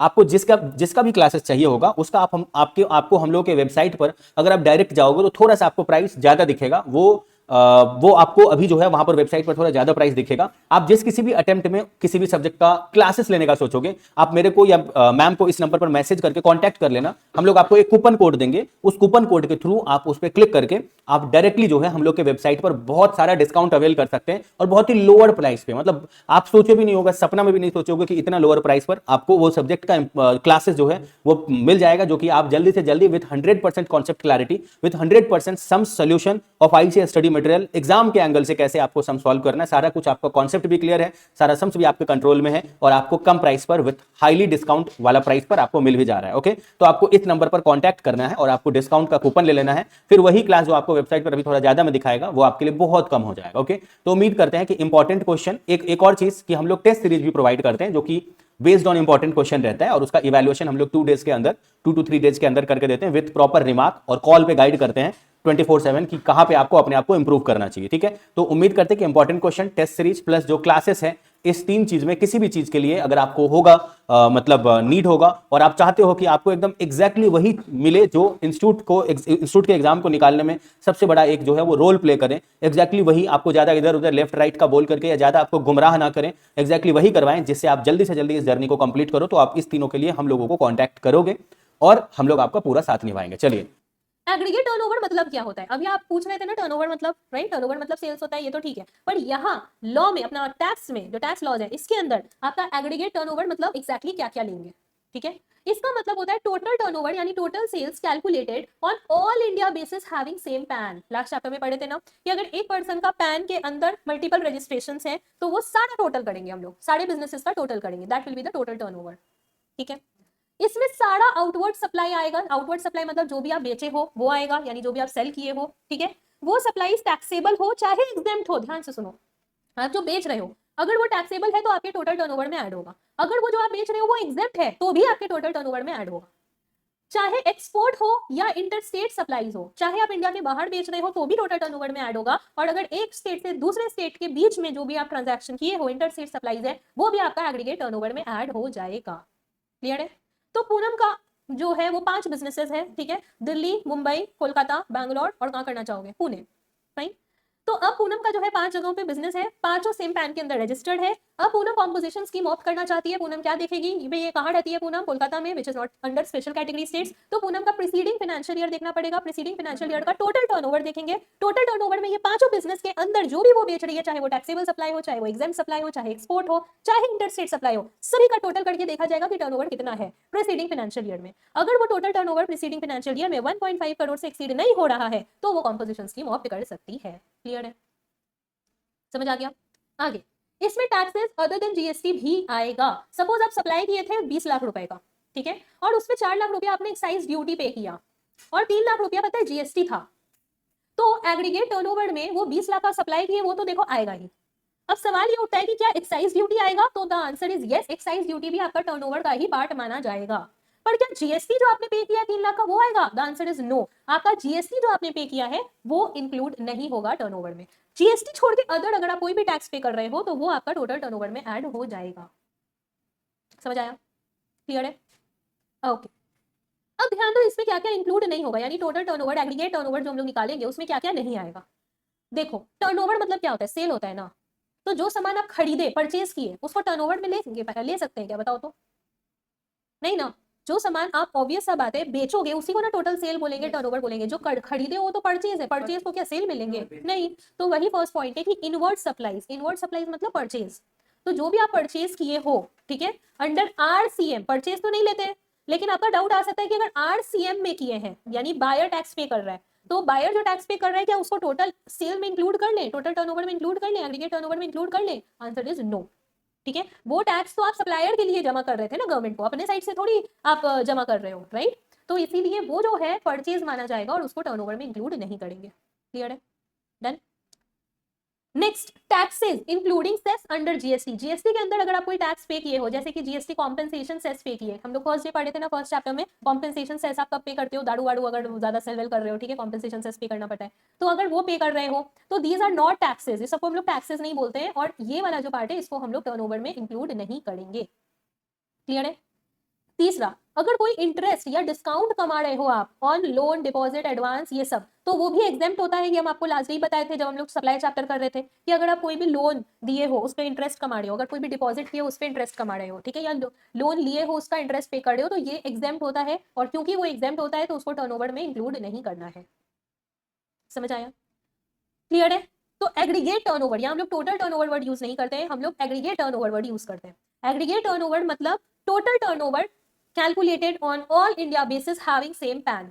इसमें सारा आउटवर्ड सप्लाई आ जाएगा, जो भी आप किए हो, जो भी आप सेल किए हो, चाहे वो टैक्सेबल सप्लाईज हो, एग्जेम्प्ट सप्लाईज हो, चाहे वो आपका इंटरस्टेट सप्लाईज हो, चाहे वो आपका ये हो एक्सपोर्ट हो, जो भी सप्लाई किए हो सब आ जाएगा। ठीक है, अब आपका डाउट हो सकता है कि अभी आपने बोला कि इंटरेस्ट जो आप ये किए हो, पे कर रहे हो ऑन लोन, तो वो तो एग्जेम्प्ट है, और ऊपर में आप बोल रहे हो कि जो एग्जेम्प्ट है वो भी टर्नओवर में ले लेंगे, तो क्या इसको ले लें? नहीं, वो नहीं लेना है, वो अलग से स्पेसिफाइड है इसीलिए, ठीक है, वो नहीं लेना है। उसके अलावा अगर कोई एग्जेम्प्ट सप्लाई है तो वो आ जाएगा एग्रीगेट टर्नओवर के डेफिनेशन में। ठीक है, अच्छा, अब इसमें टैक्सेस अदर देन जीएसटी भी इंक्लूड होगा आपके टोटल टर्नओवर में, एग्रीगेट टर्नओवर में। जीएसटी छोड़ के कोई टैक्स पे किए हो तो वो भी इंक्लूड होगा, जैसे एग्जांपल एक्साइज ड्यूटी। ठीक है, क्या क्या इंक्लूड नहीं होगा? जो आप आरसीएम में इनवर्ड सप्लाईज के लिए पे किए हो तो परचेज है आपका, सामान खरीदे ना, सामान खरीदे तो परचेज है। आरसीएम में आप टैक्स पे कर रहे हो तो आप तो सप्लायर के तरफ से आप पे कर रहे हो, ऑन बिहाफ काम कर रहे हो, है ना, तो वो तो आपका कोई सेल नहीं है, तो उसको भी टर्नओवर में क्यों लेंगे, राइट, तो वो नहीं आएगा। Taxes including cess under GST नहीं आएगा। अगर जीएसटी के अंदर आप कोई ऐसा टैक्स पे कर रहे हो जिसको हम लोग टैक्सेस नहीं मानते अंदर जीएसटी, जैसे कॉम्पेंसेशन सेस अभी बताया, तो वो इंक्लूड नहीं करेंगे, ठीक है। और इंटरेस्ट डिस्काउंट वगैरह कुछ भी आप कमा रहे हो ऑन द लोन, डिपॉजिट या एडवांस, तो वो भी एग्जेम्प्ट है, उसको टर्नओवर में नहीं लेंगे। डन, एनी प्रॉब्लम, क्लियर है? ओके, नेक्स्ट पॉइंट देखो, ये एग्रीगेट टर्नओवर हम लोग कहां से देखेंगे, सवाल अच्छे से सुनो। ये एग्रीगेट टर्नओवर देखेंगे हम लोग कहां से, from 1 April of financial year, और तब से लेके जब तक लायबल टू रजिस्टर नहीं हो जाते तब तक का टर्नओवर भी इंक्लूड होगा। यहाँ पे मैक्सिमम स्टूडेंट्स को कंफ्यूजन रहता है, अच्छे से सुनो। अगर एग्रीगेट टर्नओवर हम लोग ले रहे हैं और वो हमें देखना है कहां से लेना है, तो वो 1 अप्रैल से लेंगे। कब तक लेंगे? जब तक लायबल टू रजिस्टर नहीं हो जाता तब तक का टर्नओवर इंक्लूड होगा। देखो एग्जाम्पल में लाइन बनाया हुआ है, 1 अप्रैल मान लो फाइनेंशियल ईयर 24 है, ठीक है, और ये खत्म कब होगा? ये फाइनेंशियल ईयर 31 मार्च 2025 को खत्म होगा, राइट। अब 20 अगस्त को पता है क्या हुआ? 20 अगस्त 2024 को आपका टर्नओवर जो है वो 10, 20 या 40 लाख का जो थ्रेशोल्ड लिमिट है टू टेक रजिस्ट्रेशन, वो क्रॉस कर गया, यानी आप लायबल टू रजिस्टर हो गए, ठीक है। अब अभी 20 अगस्त तक ना आपने रजिस्ट्रेशन नहीं लिया था, कोई रजिस्ट्रेशन नहीं था, ना तो कॉम्पोजिशन स्कीम ना तो नॉर्मल स्कीम, रजिस्ट्रेशन ही नहीं था आपका, ठीक है। तो अब आप जो है वो लायबल टू रजिस्टर हो गए 20 अगस्त से, करेक्ट। तो अब 20 अगस्त से जो आपको रजिस्ट्रेशन लेना पड़ेगा, तो आपके पास ऑप्शन है कि आप या तो कॉम्पोजिशन स्कीम के अंदर रजिस्ट्रेशन लो, या तो फिर आप जो है वो नॉर्मल कोई भी जो अपार्ट फ्रॉम कॉम्पोजिशन स्कीम जो नॉर्मल प्रोविजन है उसके अकॉर्डिंग रजिस्ट्रेशन लो, ठीक है। रजिस्ट्रेशन तो भाई लेना पड़ेगा, फाइन। तो अब सवाल ये उठता है कि मान लो अभी आपने नॉर्मल रजिस्ट्रेशन ले लिया और नेक्स्ट जो फाइनेंशियल ईयर आया उसमें आप कॉम्पोजिशन स्कीम ऑप्ट करना चाह रहे हो, ठीक है। तो अब नेक्स्ट फाइनेंशियल ईयर में आप कॉम्पोजिशन स्कीम ऑप्ट करोगे तो प्रीसीडिंग फाइनेंशियल ईयर का टर्नओवर देखेंगे, तो कहां से कहां तक का टर्नओवर देखें हम? तो यहाँ आंसर है कि 1 अप्रैल 24 से लेके जब तक आप लायबल टू रजिस्टर नहीं हुए ये टर्नओवर भी इंक्लूड होगा इन द टोटल टर्नओवर। इसको आप एक्सक्लूड नहीं कर सकते ये बोल के कि तब तो हम लायबल टू रजिस्टर ही नहीं थे, क्लियर है। यानी पूरे साल का यहाँ पर जो टर्नओवर है वो इंक्लूड किया जाएगा। जब से रजिस्ट्रेशन लिए तब से तो इंक्लूड होगा ही, ऑब्वियस सा बात है। उसके पहले का जो ड्यूरेशन था वो भी इंक्लूड होगा। समझ आया? कोई दिक्कत? ओके, नेक्स्ट आ जाओ। जो कॉम्पोजिशन स्कीम ऑप्ट किया है वो इंटर स्टेट सप्लाई नहीं कर सकता। Very very very very very important point, अच्छे से दिमाग में बैठाओ। जो कॉम्पोजिशन स्कीम ऑप्ट किया है वो इंटर स्टेट सप्लाई नहीं कर सकता। अगर वो इंटर स्टेट सप्लाई करता है तो वो कॉम्पोजिशन स्कीम ऑप्ट नहीं कर सकता, क्लियर है। नाउ अभी हम आपको बताएं कि जो कॉम्पोजिशन स्कीम ऑप्ट किया वो इंटर स्टेट सप्लाई नहीं कर सकता, और कॉम्पोजिशन स्कीम ऑप्ट करने के लिए हम लोग फाइनेंशियल ईयर पिछले प्रीसीडिंग फाइनेंशियल ईयर का टर्नओवर देखते हैं, और उस टर्नओवर के अंदर एग्रीगेट टर्नओवर के अंदर हम लोग वो सारा सप्लाईज लेते हैं जो आपने किया है, जिसमें क्या क्या आता था? Taxable supplies, exempt supplies, export and inter state supplies भी आता था, राइट। तो अब क्या आप कंफ्यूज नहीं हुए? क्या आपके मन में कोई सवाल नहीं आ रहा है कि वहां इंटरस्टेट सप्लाईज हम लोग टर्नओवर में ले रहे थे और यहाँ बोल रहे हैं कि कॉम्पोजिशन स्कीम आप टॉप नहीं कर सकते अगर आप इंटरस्टेट सप्लाई जो है वो कर रहे हो तो, राइट। तो नॉर्मली अच्छे से समझो, यहाँ कंफ्यूज होने का कोई बात नहीं है, क्योंकि आप टर्नओवर प्रीसीडिंग फाइनेंशियल ईयर का देख रहे हो। उस समय आपने कोई रजिस्ट्रेशन नहीं लिया था, या लिया भी था तो कॉम्पोजिशन स्कीम नहीं लिया था, तब उसमें थोड़ी कोई रिस्ट्रिक्शन है, करो इंटरस्टेट सप्लाई, राइट। पर जब आप कॉम्पोजिशन स्कीम ले लिए हो तो अब आप इंटरस्टेट सप्लाईज नहीं कर सकते, क्लियर है। तो हम लोग तो कॉम्पोजिशन स्कीम ऑप्ट ही करेंगे पिछले साल का टर्नओवर देख के। पिछले साल आप जैसे सप्लाई कर रहे हो करो, इंटरस्टेट, नॉन इंटरस्टेट, मतलब इंट्रा स्टेट जो कर रहे हो करो, पर एक बार आप कॉम्पोजिशन स्कीम ले लिए तो अब आप इंटरस्टेट सप्लाईज नहीं कर सकते। अगर आप किए तो फिर कॉम्पोजिशन स्कीम से आप बाहर निकाल दिए जाओगे, लात मार के, राइट, ठीक है। आप विद इन द स्टेट ही काम कर सकते हो, समझ आया? क्लियर? ओके। अब वेरी इंपॉर्टेंट पार्ट जो आपको याद रखना है, स्पेसिफाइड रेट्स क्या है अंडर कॉम्पोजिशन स्कीम, क्या क्या रेट है। तो बाबू अगर सप्लायर जो है वो अगर मैन्युफैक्चरर है तो 1% पे आपको जीएसटी पे करना पड़ेगा, जिसमें 0.5% सीजीएसटी है, 0.5% एसजीएसटी है। क्या 1% आईजीएसटी लग सकता है? नहीं, इंटरस्टेट सप्लाईज नहीं कर सकते ना, तो आईजीएसटी कैसे लगाओगे? राइट, ठीक है। तो आपका एसजीएसटी, सीजीएसटी, एसजीएसटी लगेगा, तो दोनों ही आपका 0.5% 0.5% करके लगेगा, यानी टोटल 1% लगेगा on turnover in the state या यूनियन टेरिटरी। क्लियर है? आगे, अगर रेस्टोरेंट सर्विस प्रोवाइडर हो आप तो आपको 5% पे जीएसटी पे करना है, 2.5% CGST, 2.5% SGST on turnover in state and union territory. वो तो एलिजिबिलिटी था कि उतना के अंदर जो भी टोटल टर्नओवर आपका होता है, मान लो आपका 1 करोड़ ही है, ठीक है, तो उसका 5% उतना ही टैक्स आपको देना है, क्लियर है, in case of restaurant service. Next, अगर इसके अलावा कुछ भी दूसरा है, इन दोनों के अलावा कुछ भी दूसरा है, जैसे कि ट्रेडर हो गया, तो वो 0.5% CGST, 0.5% SGST पे टैक्स पे करेगा, यानी अगेन टोटल 1% पे टैक्स पे करेगा। ठीक है, अब यहाँ ध्यान रखना, ट्रेडर के लिए ऑन टैक्सेबल सप्लाईज भी लिया जाएगा इन the state and union territory. अच्छे से सुनो, हम ट्रेडर हैं, ठीक है, हम ट्रेडर हैं, हम कॉम्पोजिशन स्कीम ऑप्ट किए। कॉम्पोजिशन स्कीम ऑप्ट हम करने के लिए एलिजिबल है कि नहीं वो देखने के लिए मेरे प्रीसीडिंग फाइनेंशियल ईयर का एग्रीगेट टर्नओवर देखेंगे, उसके अंदर taxable supply, exempt supply, export, interstate supply सब आ जाएगा। ठीक है, मेरा जितना बिजनेस है सबका टोटल एग्रीगेट टर्नओवर देख के ये डिसाइड हुआ कि हम एलिजिबल है कि नहीं कॉम्पोजिशन स्कीम के लिए। नाउ इफ डिसाइडेड कि यस आई एम एलिजिबल, मेरा turnover with in the limits है, तो हम कॉम्पोजिशन स्कीम ऑप्ट कर लिए। अब हम कॉम्पोजिशन स्कीम के अंदर जब टैक्स पे करने के लिए जा रहे हैं तो एक रेट है और एक होगा किस, वो रेट किस चीज पे लगेगा तभी ना अमाउंट आएगा टैक्स का, राइट। तो रेट इज 1% और ये 1% किस पे लगेगा, तो पहला दो केस में तो हम बोले टर्नओवर, उस टर्नओवर में सब आएगा, बट अभी हम बोल रहे हैं ट्रेडर के लिए टैक्सेबल सप्लाईज, यानी एग्जेम्प्ट वाले पे नहीं लगेगा, एग्जेम्प्ट वाले को हटा दो। मान लो मैंने 1 करोड़ का टर्नओवर किया है, ठीक है, 1 करोड़ के टर्नओवर पे मेरा 30 लाख का एग्जेम्प्ट सप्लाई था और 70 लाख का टैक्सेबल सप्लाई था, तो ये 1% किस पे लगेगा, 70 लाख पे लगेगा। क्लियर, तो सिर्फ ट्रेडर के लिए याद रखना टैक्सेबल सप्लाई।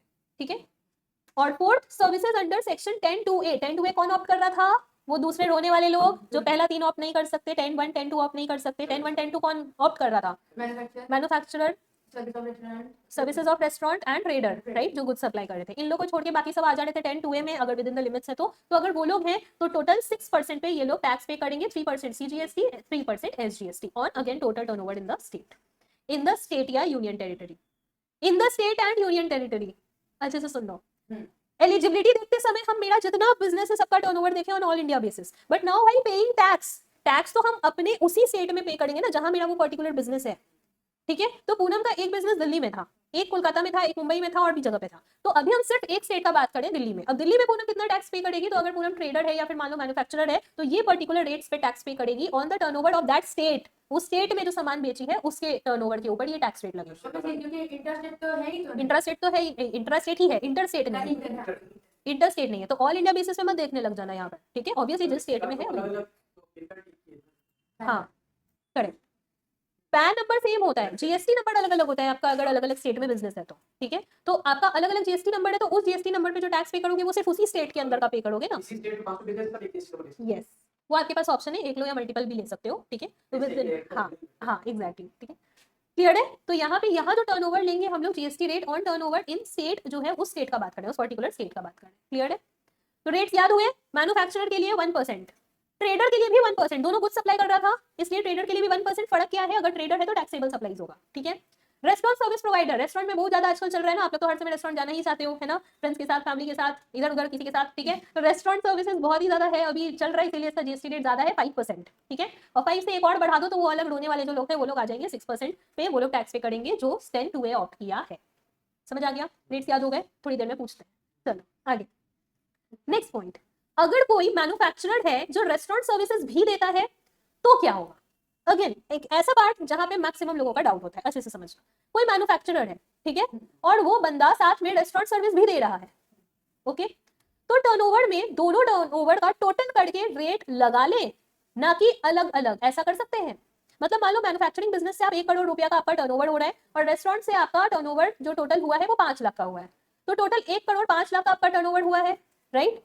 तो क्या हम लोग इस पे 0.5% CGST और 0.5% SGST लगा दें, यानी टोटल 1%?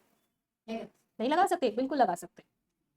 अगर आप मैन्युफैक्चरर हो और साथ में आप रेस्टोरेंट सर्विसेज भी दे रहे हो तो उस केस में आपका जो टर्नओवर है वो दोनों का टोटल करेंगे और उस टोटल टर्नओवर पे आप टैक्स लगाओगे। और कितना टैक्स लगाओगे, जो आपका मेन काम मैन्युफैक्चरिंग का था ना, तो वही आपका जीएसटी का रेट लग जाएगा 1% टोटल। यही चीज तो समझो, अगर जीएसटी अलग अलग लिया हुआ है तब तो अलग अलग ही टैक्स पे करोगे, ऑब्वियस सा बात है। हम क्या बोले, अगर आप मैन्युफैक्चरर और साथ में रेस्टोरेंट सर्विसेज दे रहे हो, यानी एक ही जीएसटी के अंदर आप काम कर रहे हो दोनों, तब क्या होगा, समझ आया। इन दैट केस आपको अलग अलग टैक्स नहीं पे करना है, टोटल जो आपका टर्नओवर होगा from manufacturing as well as restaurant services जो होगा उस पे आपका टैक्स रेट लगेगा। क्लियर है, समझ आ गया। पर हाँ, जीएसटी नंबर अलग अलग लियो तो अलग अलग टैक्स ही दोगे ऑब्वियसली, रेस्टोरेंट पे 5% और मैन्युफैक्चरिंग पे आपका 1%। टोटल 6% दो। हाँ ठीक है, क्लियर है, समझ आया।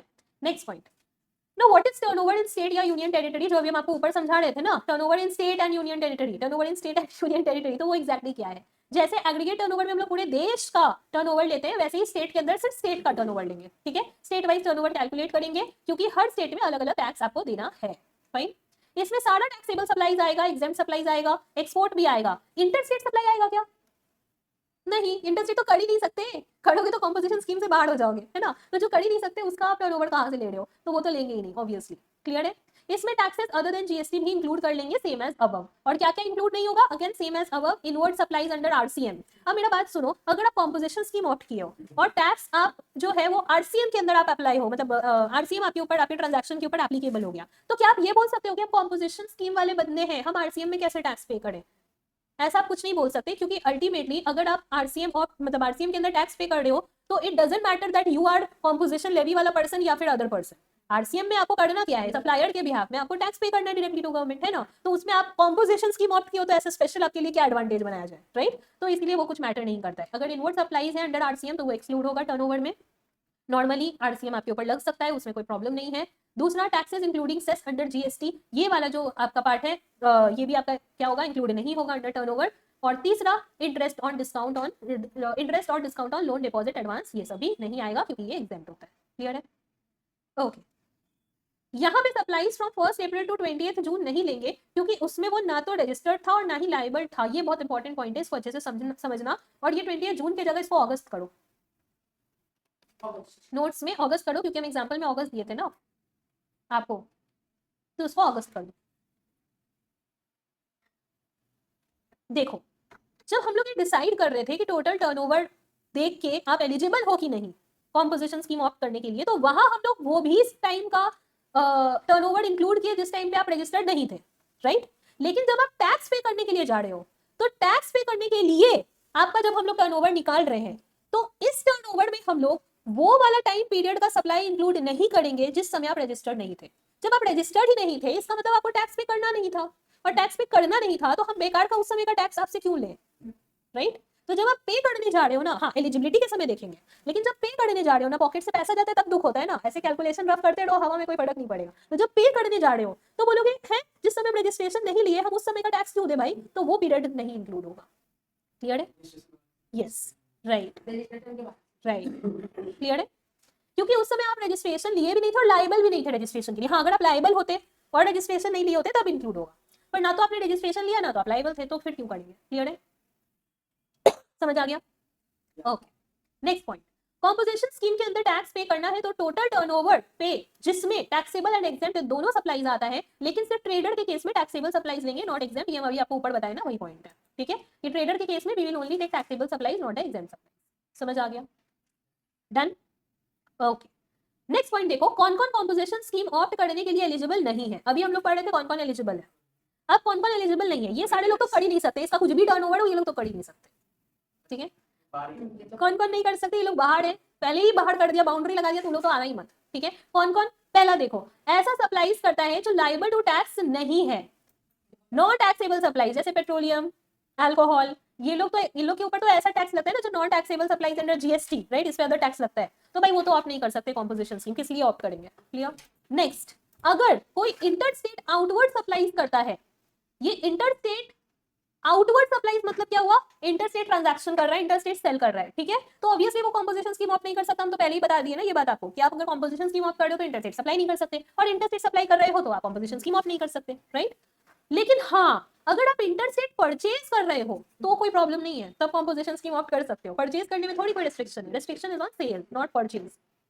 क्लियर है, ये बात याद रखना, क्वेश्चन भी है इसके ऊपर, पीछे हम लोग क्वेश्चन भी करेंगे, ठीक है। तो इंटर स्टेट परचेज के ऊपर कोई दिक्कत नहीं है, वो कर सकते हो, सेल पे दिक्कत है, डन। तीसरा, अगर कोई सर्विसेज दे रहा है थ्रू ईसीओ, ईसीओ क्या होता है पता है, इलेक्ट्रॉनिक कॉमर्स ऑपरेटर, ठीक है। ये हो गए जैसे कि फ्लिपकार्ट, अमेजॉन, मिंत्रा, ठीक है, ये लोग हैं ईसीओ। ये लोग क्या करते हैं, ये लोग इलेक्ट्रॉनिक कॉमर्स ऑपरेटर है।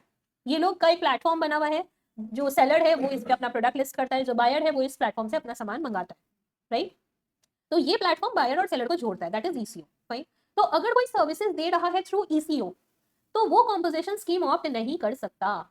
मेरा फूड रैप का बिजनेस है, मैंने बताया था ना आपको, राइट, फूड रैपिंग पेपर का। तो अब वो जो मेरा बिजनेस है वो प्रोडक्ट मेरा लिस्टेड है on Amazon and Flipkart as well, ठीक है। तो क्या हम कॉम्पोजिशन स्कीम ऑप्ट कर सकते हैं, नहीं कर सकते, क्योंकि हम अगर ईसीओ के थ्रू काम कर रहे हैं तो हम ऑप्ट नहीं कर सकते। बट एक चीज ध्यान दो, गुड्स अगर सप्लाई करते हैं थ्रू ईसीओ तो ऑप्ट कर सकता है अगर कुछ कंडीशंस फुलफिल होता हो तो। अब मेरा फूड रैप क्या है, not service, it is goods, तो I can opt for composition scheme because I am supplying goods, right? But कुछ कंडीशन फुलफिल करना होगा। लेकिन अगर आप सर्विसेज दे रहे हैं थ्रू ईसीओ, जैसे डॉक्टर्स आजकल देखते हो गया बहुत सारा प्लेटफॉर्म्स है ईसीओ का जहां डॉक्टर्स अपना सर्विसेज उन प्लेटफॉर्म्स के थ्रू देते हैं, प्रैक्टो और क्या क्या और है एप्स, ठीक है। तो बहुत सारे ऐसे हाँ इलेक्ट्रॉनिक कॉमर्स ऑपरेटर्स हैं जिसके थ्रू डॉक्टर्स अपना सर्विसेज दे रहे हैं, तो वो लोग कॉम्पोजिशन स्कीम ऑफ नहीं कर सकते, ठीक है। बट हम कर सकते हैं क्या? हाँ हम कर सकते हैं क्योंकि हम गुड सप्लाई कर रहे हैं, करेक्ट। तो अगर हम गुड सप्लाई कर रहे हैं तो हम कर सकते हैं, बट कंडीशन क्या क्या फुलफिल होना चाहिए? पहला condition, eco inter state supply करने अलाउ नहीं करेगा इस पर्टिकुलर पर्सन को, यानी कि इंटर स्टेट सप्लाई हम नहीं कर सकते, हमको with in the state supply करना होगा। दूसरा, ईसीओ इसके ऊपर टीसीएस कलेक्ट करेगा, ठीक है, टीसीएस कलेक्ट करना पड़ेगा ईसीओ को। और तीसरा, ईसीओ इसके बारे में अपना डिटेल्स फर्निश करेगा जीएसटीआर 8 के अंदर, ये फॉर्म है जीएसटीआर 8, इसके अंदर इसको अपना डिटेल्स फर्निश करना पड़ेगा, तब आप ले सकते हैं। तब हम कॉम्पोजिशन स्कीम ले सकते हैं। क्लियर है? समझ आ गया? तो अगर कोई सर्विस प्रोवाइडर है through ECO can not opt composition scheme, कोई गुड सर्विस सप्लाई कर रहा है through ECO can opt if the conditions are fulfilled. What are the conditions? ECO inter state supply करने के लिए अलाउ नहीं करेगा, within the state supply करो। दूसरा, टीसीएस कलेक्ट करेगा। तीसरा, डिटेल्स फर्निश करेगा in form number GSTR 8। Done. Next point, अगर आप कैजुअल टैक्सेबल पर्सन हो। अब कैजुअल टैक्सेबल पर्सन कौन होता है? जो टेम्पररी किसी और स्टेट में बिजनेस करने के लिए गया है, दूसरे स्टेट में गया है बिजनेस करने के लिए, but on temporary basis, not permanent, ठीक है, उसको हम लोग बोलते हैं कैजुअल टैक्सेबल पर्सन। ओके, तो अगर आप कैजुअल टैक्सेबल पर्सन हो या फिर आप नॉन रेसिडेंट टैक्सेबल पर्सन हो, तब आप कॉम्पोजिशन स्कीम ऑफ नहीं कर सकते, क्योंकि टेम्पररी आप बिजनेस करने गए हो दूसरे स्टेट में, तो इंटर स्टेट वाला फील नहीं आ रहा है, तो कॉम्पोजिशन स्कीम ऑफ नहीं कर सकते। और जो नॉन रेसिडेंट टैक्सेबल पर्सन है उसको भाई कम रेट पे तो तुमको क्यों दे बेकार काम टैक्स का बेनिफिट, ठीक है, तो वो भी नहीं कर सकता। क्लियर है? फाइन, यहाँ तक कोई दिक्कत नहीं। नेक्स्ट पॉइंट, अगर कोई पर्सन मैन्युफैक्चरिंग करता है of the following goods during current या प्रीसीडिंग फाइनेंशियल ईयर, तो वो भी बंदा कॉम्पोजिशन स्कीम ऑफ नहीं कर सकता, ठीक है। क्या क्या चीजों का अगर आप मैन्युफैक्चरिंग करते हो इस साल या पिछले साल? पहला, fly ash bricks, fly ash aggregate और फ्लाई ऐश ब्लॉक्स। जो ये होता है ना, फ्लाई ऐश मतलब राख हुआ, ठीक है, राख का ब्रिक्स बनाना, ठीक है, ब्रिक्स देखे हो ना, ईटा राइट, ब्रिक्स, ठीक है। तो वो अगर आप मैन्युफैक्चर कर रहे हो इस साल या प्रीवियस ईयर में, तो आप ऑफ नहीं कर सकते कॉम्पोजिशन स्कीम। दूसरा, bricks of fossil meal and building bricks, जो हम लोग और भी ईटा का ही फॉर्म है ये, वो अगर आप मैन्युफैक्चर कर रहे हो तो नहीं कर सकते। अर्थन और रूफिंग टाइल्स, इसका मैन्युफैक्चरिंग कर रहे हो, अगर टाइल्स बना रहे हो या ये इस टाइप का, तो इसको आप इसका मैन्युफैक्चरिंग कर रहे हो तो कॉम्पोजिशन स्कीम आप नहीं कर सकते। नेक्स्ट, जो आप हर रोज खाते हो ice cream and other edible ice, तो ये सब खाने वाला अगर आइसक्रीम या आइस आप कोई भी मैन्युफैक्चरिंग करते हो तो फिर आप नहीं कर सकते। पान मसाला, टोबैको गुड्स या टोबैको सब्सटीट्यूट अगर आप मैन्युफैक्चरिंग कर रहे हो तो आप नहीं कर सकते कॉम्पोजिशन स्कीम। एडिटेड वाटर्स, जैसे सोडा वगैरह हुआ, फर्स्ट क्लास में समझे थे ना एडिटेड वाटर्स क्या होता है आपका, ठीक है, तो नॉट काला पानी, याद है तो वो नहीं, एडिटेड वाटर्स, तो वो भी आप मैन्युफैक्चरिंग कर रहे हो तो आप नहीं कर सकते। लेकिन अगर आप इन सब का ट्रेडिंग करते हो तो आप ऑप्ट कर सकते हो कॉम्पोजिशन स्कीम। मैन्युफैक्चरिंग करते हो तो आप ऑप्ट नहीं कर सकते।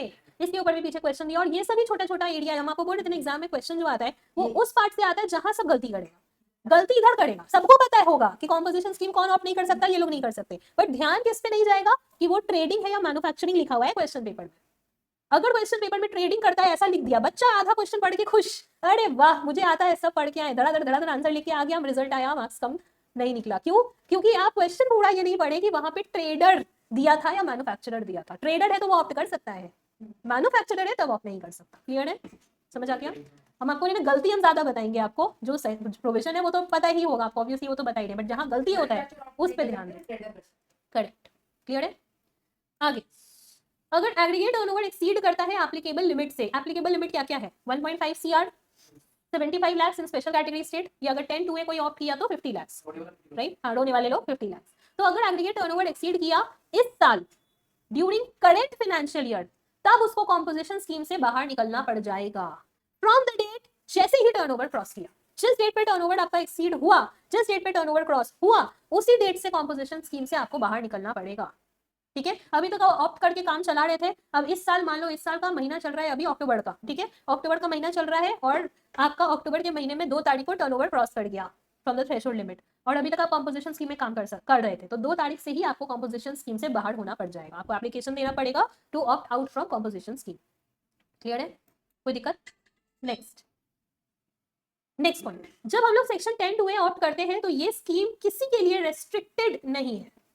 अगर आप ट्रेडर हो, मैन्युफैक्चरर हो, सर्विस प्रोवाइडर हो, चाहे रेस्टोरेंट का सर्विस प्रोवाइडर हो या कोई भी दूसरा सर्विस प्रोवाइडर हो, ठीक है, आपके लिए कोई रेस्ट्रिक्शन नहीं है। हम अगर सेक्शन 10 टू ए ऑप्ट कर रहे हैं तो आप तब तक ऑप्ट कर सकते हो जब तक आपका टर्नओवर 50 लाख रुपीस एक्सीड नहीं कर जाता। 50 लाख एक्सीड किया तब तो आप कॉम्पोजिशन स्कीम ऑफ कर नहीं सकते, अंडर 10(2) है तो आपको बाहर निकलना पड़ेगा, it is very obvious. But जब तक आपका, हाँ, जब तक आपका सर्विस जो भी आप प्रोवाइड कर रहे हो, चाहे रेस्टोरेंट करो, चाहे अदर सर्विसेज करो, चाहे आप ट्रेडर हो, चाहे मैन्युफैक्चरर, कुछ भी हो, आप ये सेक्शन ऑफ कर सकते हो। क्लियर है, समझ आ गया?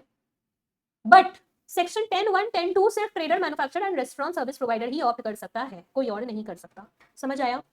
10(2) है सब कर सकता है, फाइन, लेकिन 10(1) एंड 10(2) सिर्फ ये 3 लोग ही कर सकते हैं।